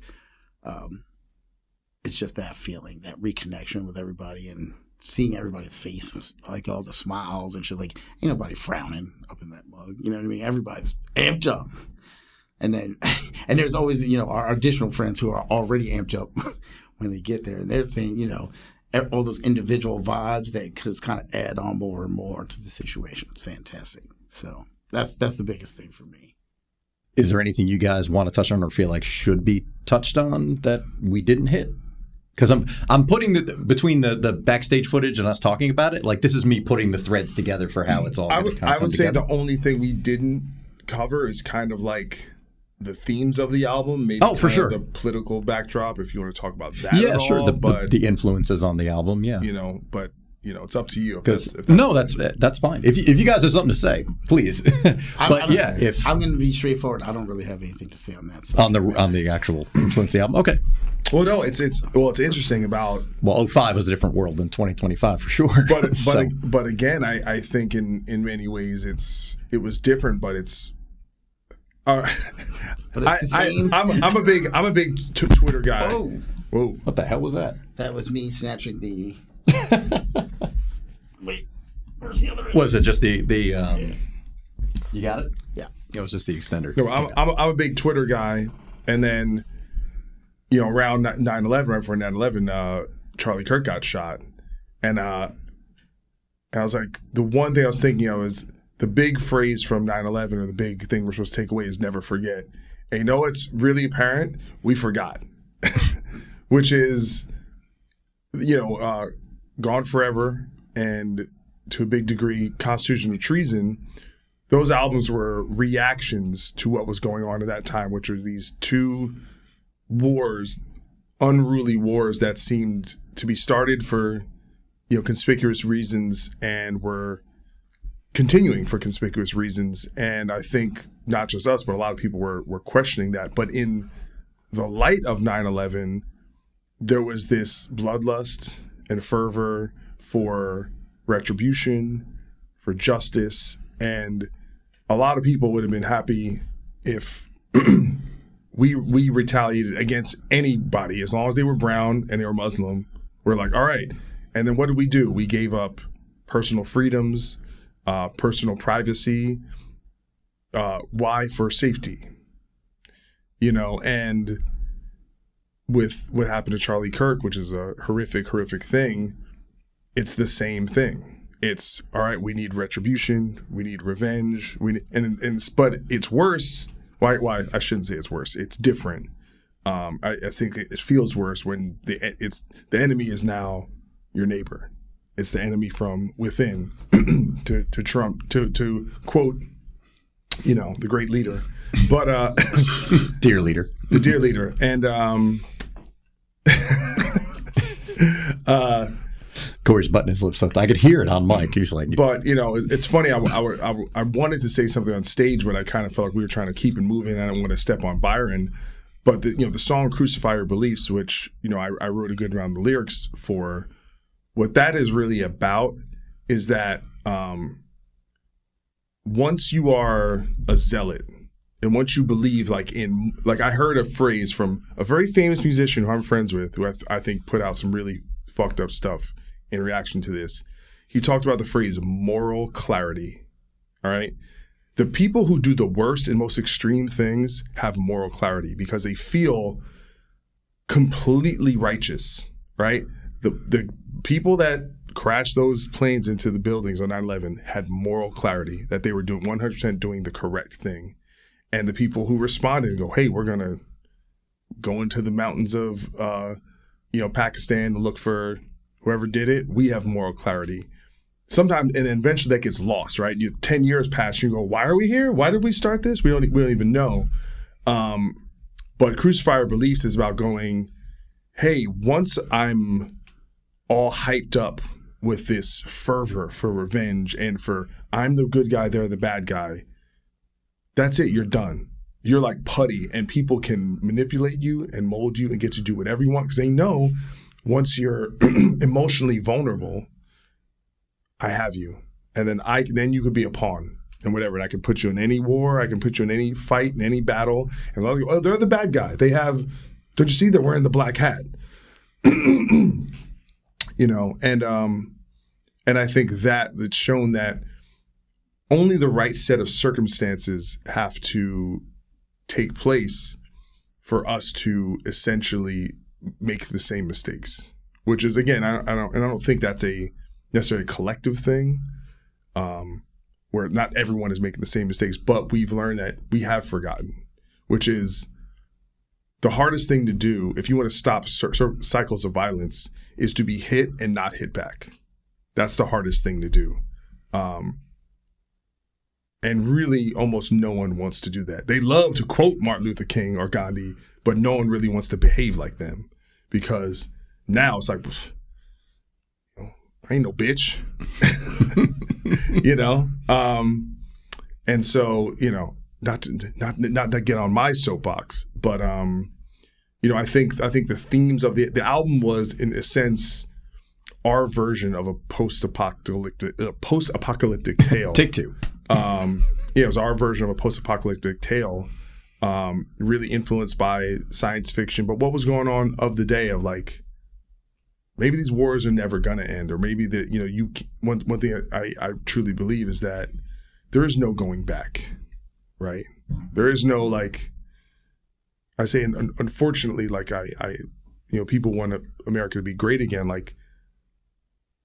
that sounds great. I'm not trying to dish you. I'm not trying to say you shouldn't have your vision. But I think we have to make it like it was. It's like we can't go back to a world that was like it was before 9/11. You can't unknow it. You can't go back to a world before there were nuclear weapons, because we know. You can't go back to a world before COVID, because we're all forever altered by it. We can't, there's no this isn't normal. It's never going to be like that anymore. It's just going to be a new thing, and you can take lessons from the past. You can learn from the past, but you can't. There's no time machines, man. There's no like you can big wheel keep on turning. Yeah, exactly. No, I couldn't resist. Yeah, yeah. It's that gospel coming out. You ready? Gospel forbid. There you go. Coming out. But you know, we all have to truly learn from mistakes. But I think the lesson though is that we always forget, right? It's easy for like, oh, it seems like there's a lot of authoritarianism and fascism. Why? Because it's been so long since that was actually present in our lives that people who experienced it are no longer with us. And so each generation has to kind of learn on their own and make their own mistakes. And, you know, say history doesn't repeat, but it rhymes. And we're just, you know, here in the next, you know. Next verse. It's right. You know, it's just like a hip hop song. The rhyme's coming back around. We're getting the second and third verse. But you know, I think that was the point of what it is, and that's why it's like it's relevant now. And it might be, you know, I think what we were trying to say or what we were putting across are our fears of like, you know, it's not just us, right? Like I think most of you turn on TV, every show about the future. You used to have movies and shows about the future where the future was good, right? Can you name one thing that's came out in the past 10 years where it's like about the future and it's actually good? It's almost nothing anymore. Everything is dystopian, zombies, or it's nuclear holocaust, or it's, you know, vampires. Vampires in the future? What show is that? Yeah, I want to watch that. There's a lot. Actually, they have like V-Wars and all that shit. It's like all about. Eventually, they like the vampires take over. They eat so many humans. Like we're basically just like human beings are like cattle, and now vampires are like. Yeah, what's that movie with damn it, I forget the name of it. There's another good movie. I got it from Training Day. Oh, Ethan Hawke. Ethan Hawke, yeah. That's a really good vampire movie about. Anyway, general point is. Daybreakers. That one. Daybreakers. Yeah. Really good movie. The point is that it's hard to envision things are going to get better. So we're not unique in that, but it does suck to go, hey, this really horrible thing happened. But then we did really dumb things in response to it that are self-inflicting wounds, but it seems like, you know, destined to keep making the same mistakes. So I don't know, but I think I'm glad that you can create art that can at least be your, you know, just, hey, here's our little warning sign. I don't know if anyone will listen, but, you know, I told you. So actually jumping off of that, so was there, when putting the album together, when the songs were, you know, when you guys are writing, going through it, did the theme emerge from the songs you were writing, or did you guys go in with that in mind of like, we reflect the world, or did that just become apparent through the course of making the album? It became apparent. They were like, oh, everything seems about these few handful of subject matters. And then after the fact, I was like, oh, if we organize the album this way, and then I wrote this whole story and put it into chapters and but I wrote the story to the album, but it was totally accidental. Yeah. I wasn't there for any of that. You were. I just showed up when they asked me to. My time was done. Well, here's the thing. It's like largely when guys are talking about subject matter, like I'll listen, but I generally won't, you know, try to create too much input into it, largely because I just feel like if guys have like a certain vision and they have these ideas that are very particular, then I'll just assume let them have at it. And I felt like I also had like, in my thinking, I had enough to worry about just doing what I needed to do and trying to be the best at it that I could, which was a very huge concern at the time for me. So it also felt, it constantly feels like, you know, I feel like drums as an instrument, it's just, it's super time consuming. It's super time consuming. And then when you're done spending that time, you don't want to do shit. Your body's over it. Your mind is kind of like there, obviously, but you kind of like, That's what makes drums so hard. You got to keep mental focus under extreme physical duress, which is why it's the dumbest instrument that you could possibly play. It's for stupid people. I've said it many times. You're stupid if you play drums. It's dumb. But that's kind of where I was at. Like, it's like it takes up a ton of mental focus and a lot of physicality. So it never really like occurred to me like, oh, I got to jump in and see. Like, I felt like dudes had a handle on what was going on. It's like, I don't need to. Why fix it if it ain't broke? You know what I mean? I'm focused on what I got to do. Dudes got it under control. And when I, like I said, I would get done with, days where people weren't around. I was in the basement, playing double bass for 3-4 hours at a clip. You get done with that. I want to take a shower. I want to be left alone. That's it. That's what I got energy for at that point. You know what I mean? Like, your body's done. Your mind is kind of like mushy. And you just got to like chill out until the next round of abuse that you do to yourself because you're stupid for playing drums. There's that. So now it's been a couple of months that the documentary's been out, and I was very encouraged by the response, not only because people enjoyed watching it, but because obviously the focus of the documentary was you guys, and it was all about the band, and it was about doing these shows and about this album. How have you felt with the response to people seeing the documentary, from everything you've seen in comments, or if anyone has reached out to you about it? How is it you feel having put this part of the story out there, the band's history and the band's present?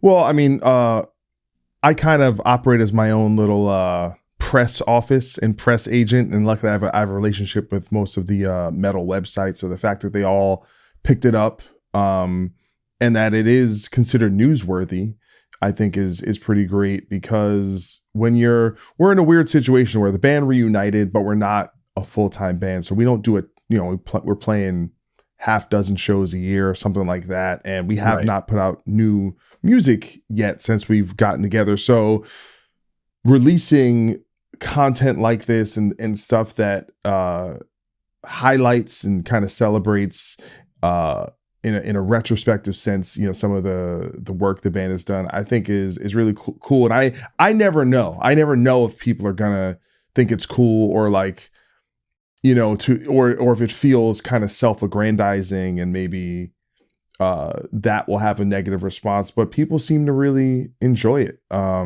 And I'm glad, because I even feel with my podcast, one of the kind of mission statements really was in terms of being, creating a catalog or a kind of historical record of not just what we did, but kind of the entire era, of like what we came up in like the hardcore scene in New Jersey and the Northeast, but the kind of collection of bands that we were a part of, and how lucky we were to be a part of this movement that obviously was much, much bigger than we were. And some of the biggest bands in the world currently are from that movement.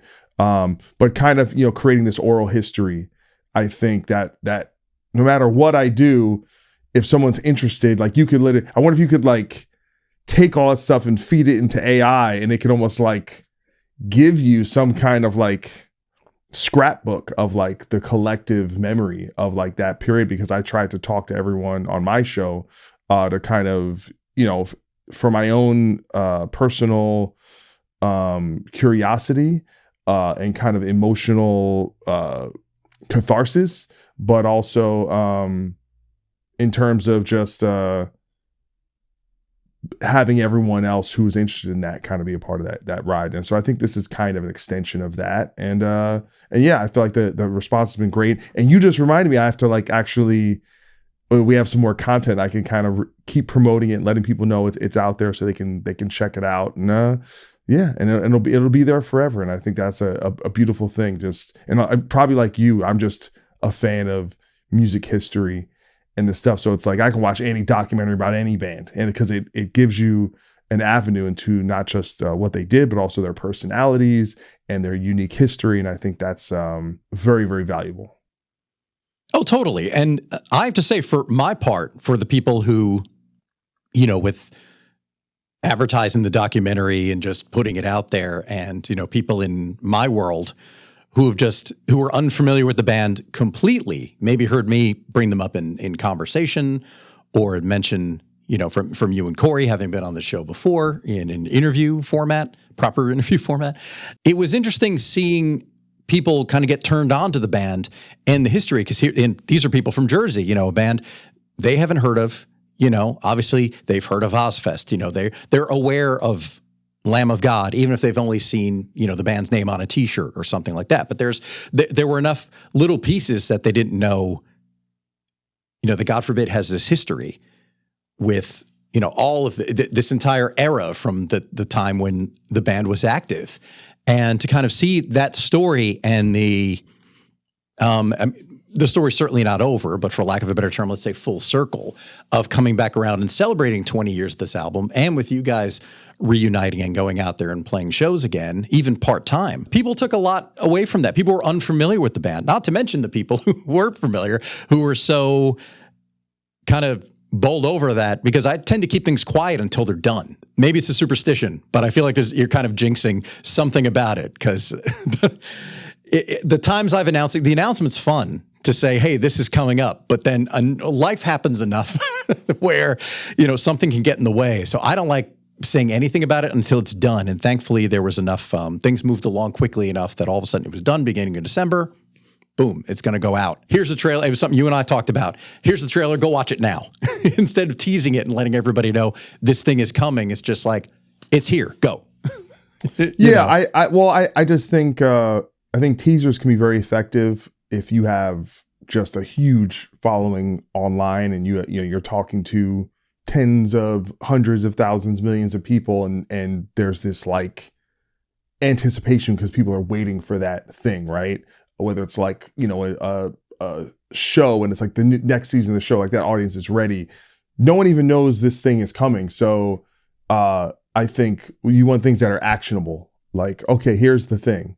I think it's probably different if we were to release a song or something like that, where it's like, oh yeah, people are waiting. But this, they don't even know what it is to be excited about. So you just give it to them, Totally. And with YouTube being worldwide, that's such a huge thing, because you're able to reach an audience that isn't able to make it to the East Coast to see any of these shows. But just to see what the band is up to and to get them excited for what will hopefully be more shows in the future. And if God forbid can come to your region, kind of thing. Because there was a lot of love from the international audience. Obviously people saying, come back to the UK, come to Europe, come to Australia, all of this, which it's financially prohibitive to do that right now. And the other way around too, like there are a lot of British bands I'm fans of who just it would be too expensive to come to the US and do shows, so they just can't. So I think to be able to give people some footage and something that's fresh, to say, well, here's what the band's doing. Here's how great they sound. Here's how great the show is. It's like you guys haven't lost a step. And for everyone, for a global audience to be able to see that, I think that's important too. And that's one of the reasons Corey brought up to me, not just, to say we need social media clips, but he said, we kind of don't have anything current. I think that's good that people who, if they can't make it to the show, if they're in other parts of the world, I think it's great that they can see what's going on with the band and how great the band is and sounds. I'm not saying that just to lather you up.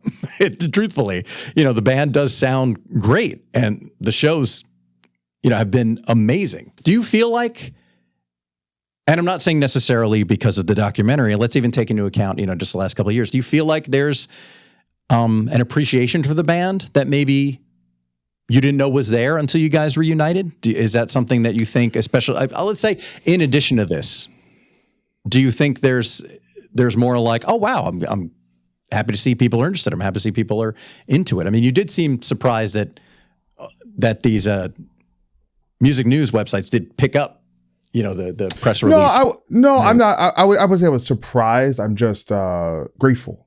I think that's a better way for me to put it. You just I don't expect anything. Just like, oh, I send this to you. Maybe they're like, oh, it's not really on our radar or whatever. But listen, I think when you exist inside of it, you're kind of constantly questioning the meaning of your legacy, right? And so I think a lot of the narrative for me, and maybe it's different for some of the other guys, is like trying to put in place your level of success, because you worked so hard and you were so entrenched. But you're also like, oh, the band was at this level and maybe another band was at a much bigger level. So, and then when the band broke up, we weren't doing that well. Like it was a clear downturn. And so I think, as the band takes a break and kind of comes back on the scene, you definitely get a level of appreciation that is, I think, more consistent with the band at its more popular levels. But I think in the grand scheme, I think I still think the band is probably moderately successful.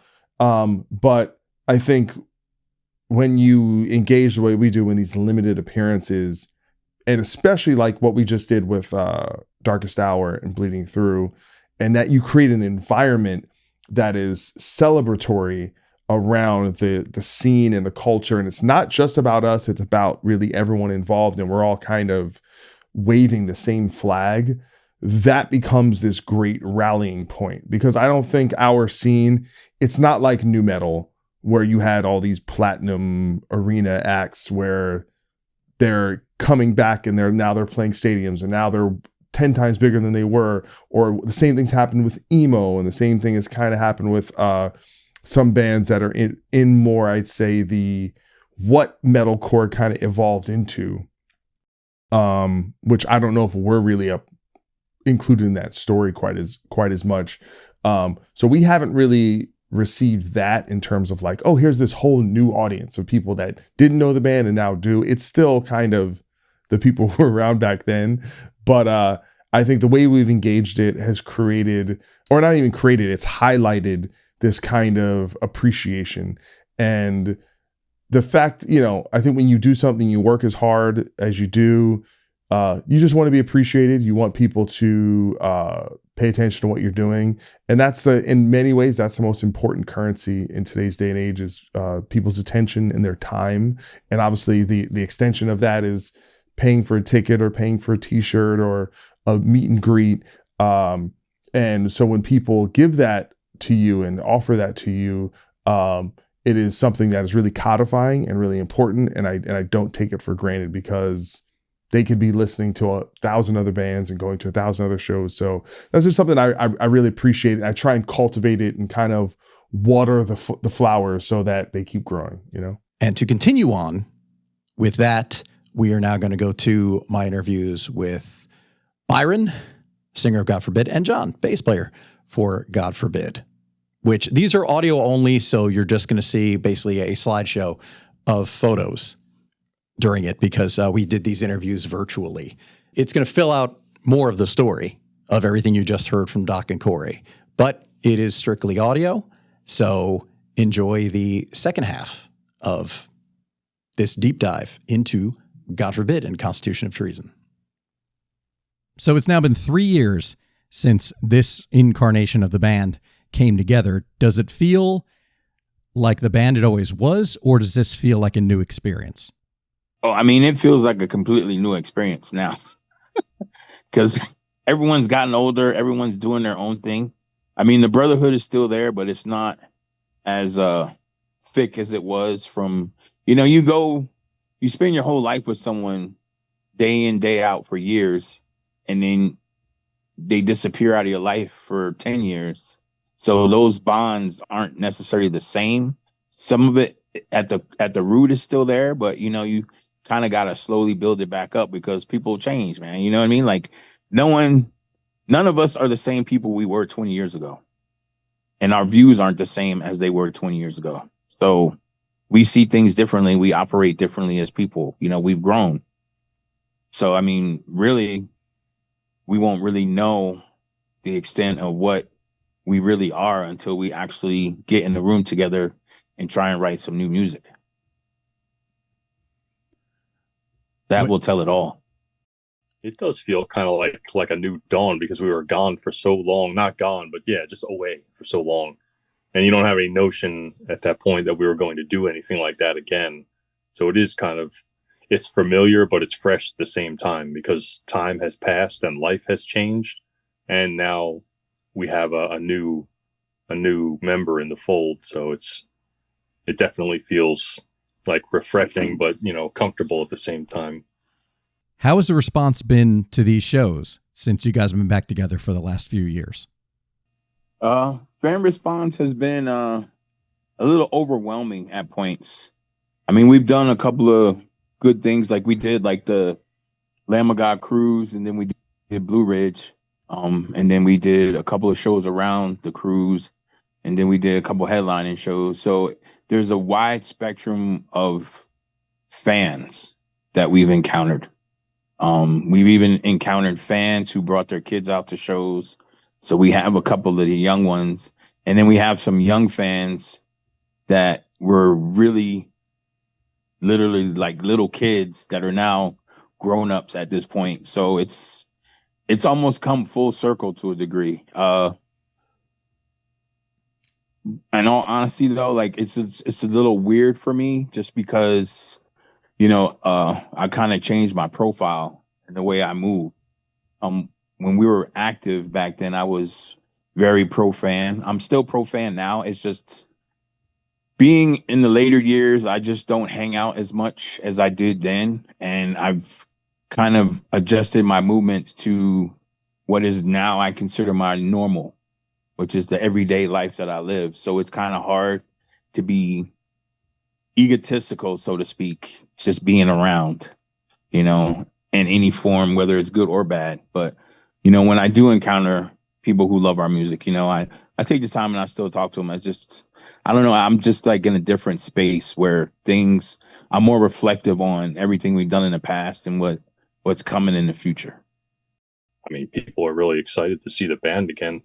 Yeah. I mean, every time I talk to somebody, you know, whether they show up at the show or not, I'm not sure, but they seem very excited that we are doing things again. And of course, everyone's like, you know, wants to hear some new music. So I think we'd love to afford everyone some new tunes. I guess we'll see what happens going forward. But yeah.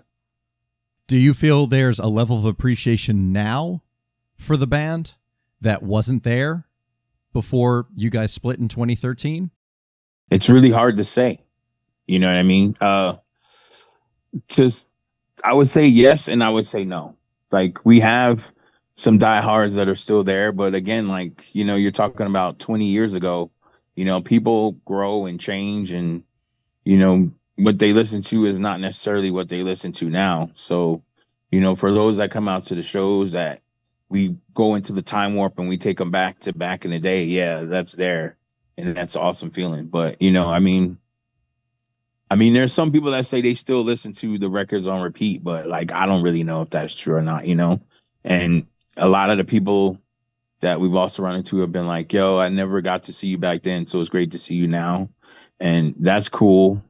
The energy is a little different as far as the way I perform now as opposed to the way I did then. But I mean, I still think I'm hitting the notes and what have you. But I think that people are enjoying our interactions when we encounter them at the shows and when we play. So, I mean, it's all good, man. It's just, again, like being in a different space in life and time where I'm more reflective on everything that we've done and what we're doing now. And my goal is to never degrade the legacy of what we accomplished. Among fans or the band members or both? Ooh, okay, both. That's a good that's a good way to put it. With among the band members, and then with the audience, with the reception you guys have. Do you feel like there's a difference between then and now? I think a lot of audience members, like the ones that were there before, are grateful to be able to see us again, you know. And I think we're grateful to be able to be playing. Frankly, we're grateful to be playing again in front of people. And as far as the band members, I think everyone's kind of same thing, like grateful that we can still be together and doing this. Yeah, we have the opportunity that somebody wants to see us somewhere. You know. During the writing and recording of Constitution of Treason, was there any sense, or was there any way you could have imagined you'd still be playing these songs or even this album in its entirety 20 years down the line? I mean, we kind of hope we would, but no one ever thinks they're going to get old. It's like you're talking about an album that was written in 2004. Let's go back in time and let's really think about what 2004 was like at that time. Like for us, we had just done the Ozzfest, and then from the Ozzfest, we went to, we did all the festivals in Europe. Then we did the Ozzfest, and then after Ozzfest, we did like 3 or 4 days with Chimera in Japan, and then from there we went to Europe with Machine Head for 10 weeks. And during that time, while we're in Europe, Dimebag gets killed. So at that point, we get home around, I want to say December 15th. We had a little cookout session, and then, took another week off. We sat down. We're like, yo, we're going to write Constitution of Treason. So we spent January and February basically writing that album and then jumping into the studio to record it. So that was the line of events for us when it came to this album. So we never really actually were able to benefit from doing Ozzfest like the other bands. Like we never did any kind of headlining shows after Ozzfest because we went directly to Europe. So like we were building momentum, but then boom, we jumped right back in the studio and then we did that album. So, I mean, it was great, but like I think it just came at that point in time. People weren't ready for that album. You know what I mean? Like it didn't get, like some of it got perceived well, but like for the most part, it was so ahead of time. Like, if you would have told me then that everything that we wrote about in that album is consistent with what's going on today, I would tell you you're full of shit. But when you think about the whole concept of that album and everything, it's like we are living those days right now, and it's kind of scary. So that's why it's like it's unbelievable that it still fits. Well, it's still relevant in a degree. You know what I mean? No way. No, I wouldn't have been able to see or be thinking that far into the future, at least not seriously at that point in time. I don't think. I don't know.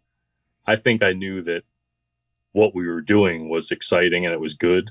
That we really like brought up a new level for the band when we did Constitution, but I don't think I was thinking at all about what we would be doing or thinking about or anything as it relates to the record 20 years from when we were working at it. Between Gone Forever and Constitution of Treason, the band toured on Ozzfest. So you're out there with peers like Lamb of God, Lacuna Coil, Hatebreed, and you're also looking at legends like Ozzy, Judas Priest, Slayer, bands who are decades into their career. Did the Ozzfest experience have an influence on the album? And do you think that contributed to the leap between Gone Forever and Constitution of Treason? I mean, I think it had a jump in the sense of teaching us to be professional, to take an opportunity and try and make the best of it. Unfortunately, like with that much competition, every day was like, yo, you got to get out there and give it your all. You know what I mean? Not to mention, like, our off-date shows from Ozzfest were like Slipknot, Slayer, and Hatebreed.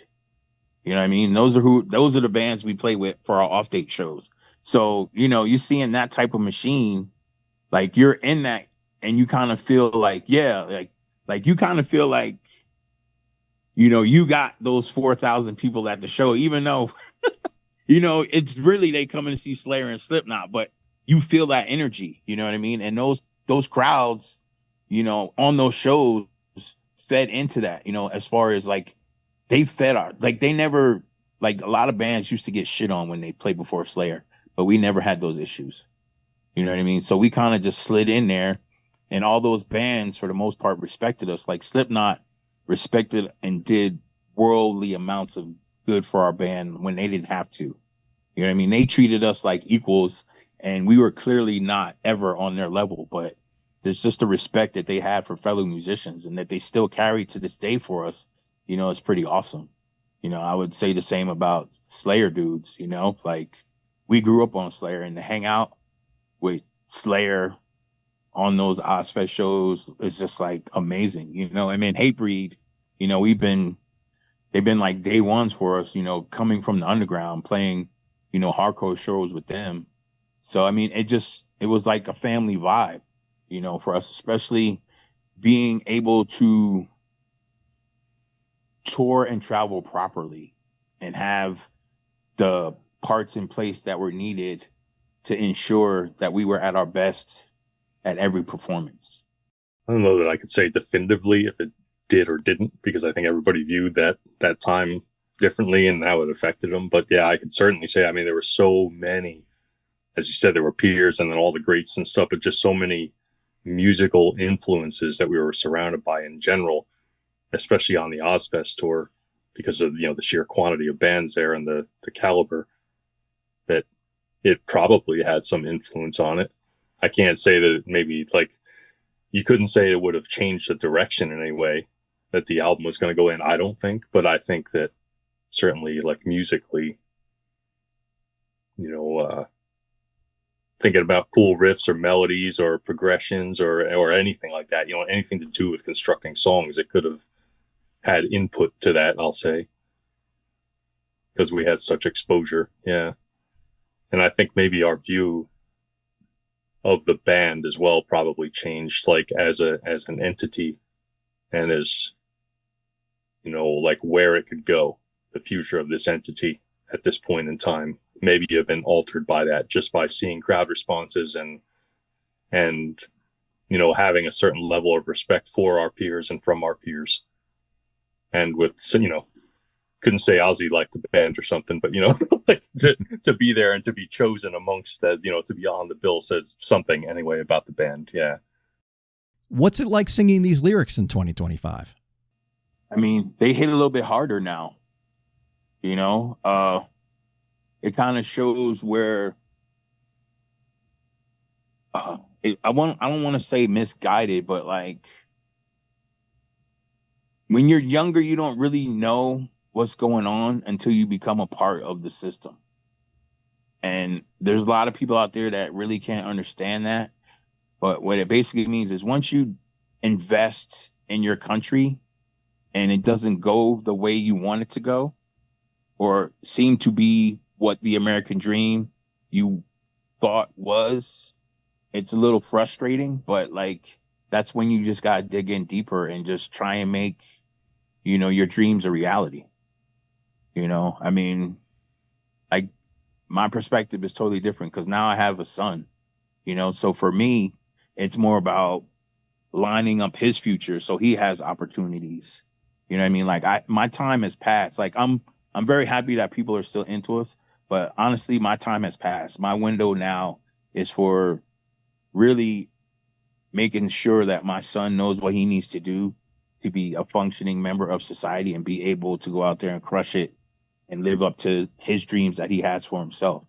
So that's where my main focus is in this game that we have going on right now.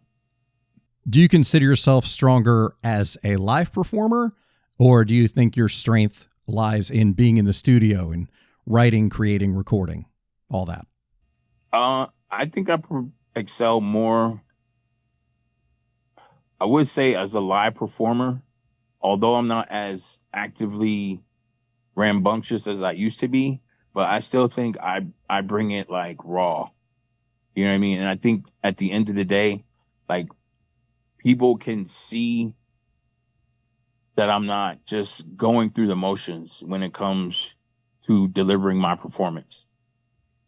So in that aspect, I think I'm a better live performer.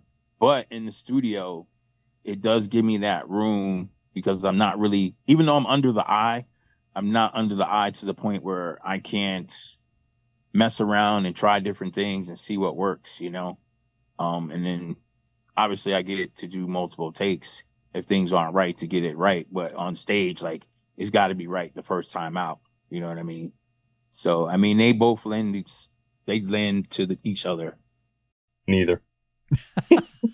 Equally inept at both. Is that what you're saying? I'm just kidding, of course. Equally inept at both. Yeah.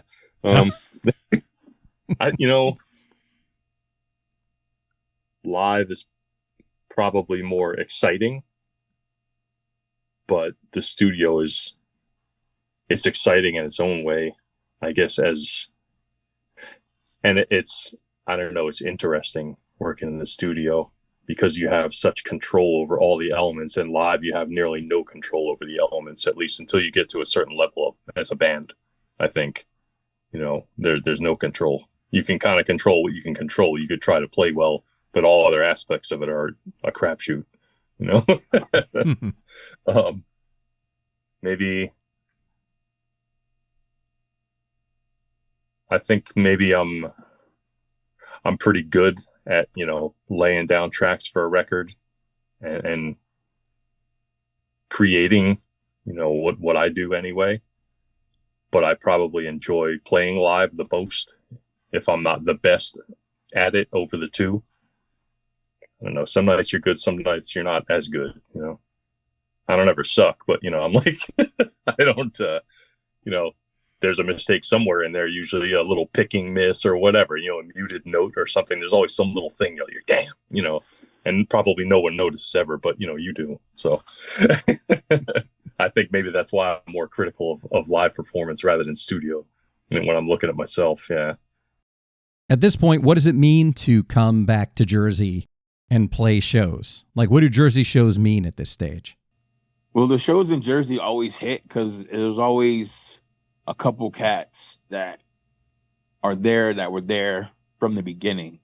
So in that aspect, it's definitely an honor to play Jersey and still have the people come out and recognize that even though we've left Jersey, like, we still bring Jersey with us everywhere we go. You know what I mean? Like, just because you leave Jersey doesn't mean the Jersey attitude is gone. You know what I mean? But it's good to come back. And, I've been gone for almost like 12 years now. So to come back, the only thing that sucks for me is when we come back to town, like, I'm not really in a position where, like, I can just roam around like I'd like to. Like, I'm not renting a car while I'm in New Jersey or whatever. So it's like, I don't really get to explore Jersey and see how much has changed outside of when I lived there.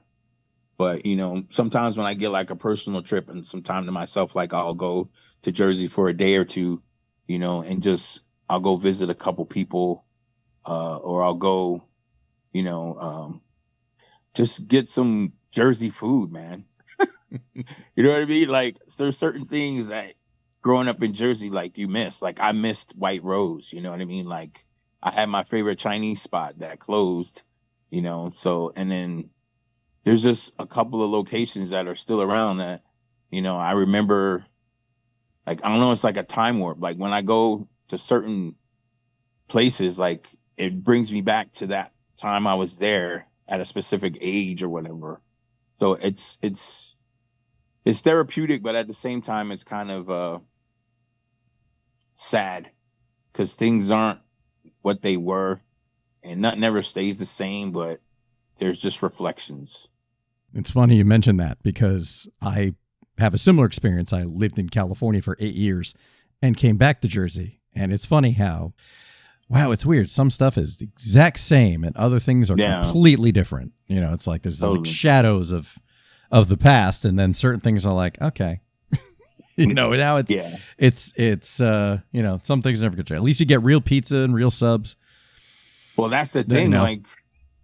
Like when I grew up, I lived in Jersey my whole life. I graduated from Franklin High School, class of 92. But like my Chinese spot was the spot I went to ever since, like I was a little kid. I mean, same with my pizza spot that I go to. Like, I can remember going there since I was like the age of 7, 8, or 9. You know what I mean? And like Friday nights, I would order a pizza and come to my house. That would be my Friday night activity. And a pizza was like a pie was like $7.35 back then. You know what I mean? For a fucking whole pizza. Like now, Like where I'm at now, it's like $5 for a slice of pizza. So it's kind of like, whoa. And it's not even as good pizza as Jersey pizza. No, nothing You know, is. but nah. But like it's just those types of things. Like the people, you know, the restaurants that I patroned, you know, a lot of those people are now gone. You know, or when I used to work at Chauncey's Pub and Restaurant, you know, that place is gone now. Like accidentally gets demolished. Like how does like a freaking landmark get accidentally demolished?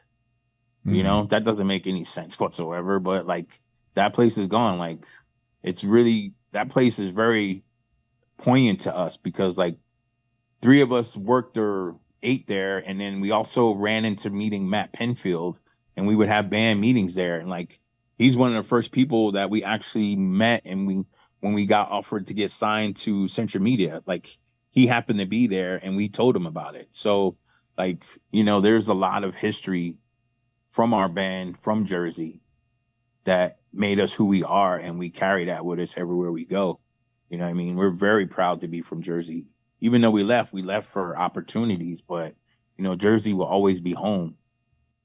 Probably seeing all our friends from I'm not going to say so long ago, but just friends that are constant through all the years from when we were a very young band to right now. That makes it a happy place, you know. Definitely playing New Jersey. It's funny, actually. One of the things that came up when I was talking to Corey and Doc was there was a time where it was 4 of you, maybe all 5 of you were working on the same construction crew. Yeah, landscaping. That's it. No, that was during like Reject the Sickness, Determination. That's when we were working there. And then we kind of, in order to move forward, like people kind of branched out. We stopped doing landscaping, and I went and my buddy got me a job working for BF Goodrich. So like we kind of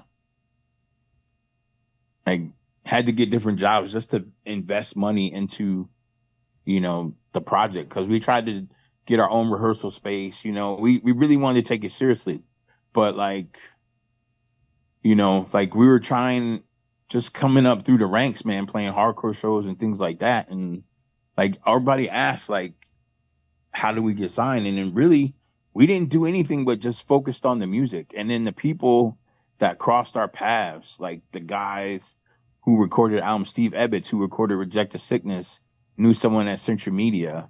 And Alan Duchess, who mastered Reject the Sickness, knew someone at Central Media, and they sent them copies. And off of the strength of what they heard, that's what got us signed to Central Media. You know what I mean? And then they signed us unseen, not knowing who we were, that we were black whatsoever. But the music spoke for itself. And then, you know, we got the deal with them. But unfortunately, I kind of kicked myself in the ass for this, but like we had an investor when we did Reject the Sickness who put up money. So it kind of prevented us from being able to release that on Central Media. Like, I think things would have been different if that album had been released on Central Media, because that would have been preamble to Shadows Falls of One Blood. Yeah, but you were saying that actually after the show, that you were saying, man, I had the money and I should have just put up, you know, I should have paid, because then we would have owned it and we could have licensed $7,000, it. you know what I mean? Right. We could have licensed it to them, you know, because the dude who helped us, no offense against him, like we love the dude, great guy, but he kind of got a little greedy and wanted too much money. So they couldn't come to terms with the label. So we ended up putting that out and then rushing to do Determination. So it's always been like, our music just comes out and then we have to kind of like just move on to the next thing. And then it gradually gets to people's ears. We never get to put out album, you know, and then work through it and have that time to write some new stuff again. You know what I mean? It's like we have time to grow in between albums, but we don't really get to grow like we want to. And then by the time we get to grow like we want to, then things change. Like, you know, it was like 3 years between Gone Forever and Constitution and Earth's Blood. So in that time, things change. And you know what I mean? It's like, and then we had the space between Earth's Blood an equilibrium, you know, switching to a label, different label, and there's like 2 or 3 years in between that record. So like we grow, and by the time we grow, our stuff comes out, and like the scene either changes or catches up, and the new thing that caught up is the new hotness. So it's always been a catch-up game, man. But we never really do it for anyone but ourselves. You know, we love to do the music, or used to love to do the music. I can't really say I like as of now for me, but I mean, I don't know, man. Like I'm in so many different spots right now with everything. I love it, but like I just don't want my art to be used against me. Right. And the industry is turning that way. And that kind of scares and bothers me. So Yeah. I take these shows very seriously because they need to be pure. I really love what we got going on. I'm very happy that Nick has, you know, provided his time to be up there and do these shows with us. You know, it means a lot, especially having someone from that era understand what the music represents and the passion and the ideas behind the music. You know, he doesn't shortcut anything, and he's an awesome dude. So it's great to have that in this formation of what we're doing. You know what I mean? Because this could easily go left if it wasn't for the right people involved. So I'm very happy that we have people around us that still love us, that love what we do and appreciate what we do, respect what we do, and care to make sure that what we put out is good vibe and good energy. So, you know what I mean? The only real downfall to this really for me is that unfortunately my kid hasn't been able to see all of the shows or come out to him because they always seem to fall when he's in school and he has no time off. So it kind of bums me out because it bums him out because he hasn't been able to get to a show since the Blue Ridge. But hopefully at some point he'll get to see it again live. But, you know, like I said, everything I do for my kid. So again, man, a lot is going to be dependent on what it's like to actually get back in the room with each other after so long, because we like these new guys out here, man, you know, writing all their music on computers. That's cool. But like, there's nothing like getting in that room with the other dudes and like, you know, like coming up with stuff on the spot and just working things out together in the room. You know what I mean? Where everyone has a say and, you know, everyone's involved. And feeding off the energy in the room. You have each other to bounce off of. That's the best way to be a live band. Like, there's nothing like hearing a new riff together where everyone hears the riff, a new riff for the first time together. You know what I mean? Like, that says a lot. You know what I mean? Facial expressions will either carry or, you know, have you throw the riff in the garbage. So, I mean, that's what it's all about. That first impression, you know what I mean? That's hard to get on a computer. Okay. I got everything I need. Is there anything you want to say, share? Any final thoughts? Well, dude, I mean, honestly, like I've told him and I've told other dudes in the band, if Nick's not playing, I'm not playing. Nice. So that's where we're at. Like he has to be there because he helps me personally remember like why I do it at this point and the fun that it was. So, you know, like that's the one thing that is cool, man. Like, gotta have good people around, man. Need that good energy. Totally. And he's also from a similar enough place where it's not like hiring some hotshot 24-year-old to just come in and play the parts who doesn't get it. Yeah. It wasn't part of the thing. He totally gets it. Yeah. You know, he totally respects the music and he's good with his craft and he loves what he does. So that can never go wrong. And there you have it.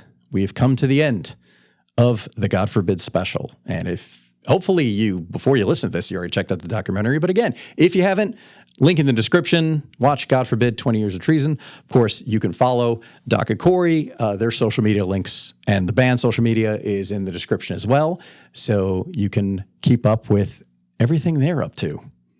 And we will hopefully get to do some more stuff in person soon. Because we got a lot, clearly there's a lot of cinema analysis we need to take care of. I mean, you know, we stopped right before Drop Zone. So we're going to have to obviously circle back to that. So, you know what? Never seen it. Oh my God. We have to do a viewing party. All right, I'm ready. Oh my God. I'm truly stunned. Wow. Because Corey and I were just talking about that movie recently. We're like, that's good. And it just came out on 4K. So, I mean, just as in like September, but you should hold off. That's what we should do a reaction. Leave a comment below if you want to see, you want to watch a reaction. Watch Drop Zone for the first time with myself and Corey. That would be fun. Anyway, so once again, follow the show and follow the guys. All the links are in the description, and we will be back sooner than you think with yet another special until the weekly show comes back, which is going to be, if all goes well, sooner than you think as well. So stay tuned, everybody. And thanks once again, Doc, for being here. I appreciate you. You're welcome. Thanks for having me. Of course. And thanks again for being so collaborative and generous with your time, and as giving as much, participating as much in this, and at the same time giving me the freedom to, like, okay, you take your stuff and you go craft it. You say you know what you're doing.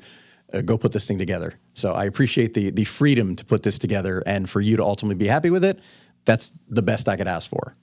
Thanks to you. This none of this would exist without your efforts. So I appreciate you, and and everyone who cares about the band and enjoys stuff like this. They're the beneficiaries. So it's all win-win, baby.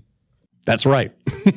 We're here to pump out more stuff to put in your eyes and ears, and we'll be back hopefully soon with some more fun in the Cape universe. So until next time, for Doc, Corey, Byron, and John, this is Chris Abalo, and this was yet another experiment.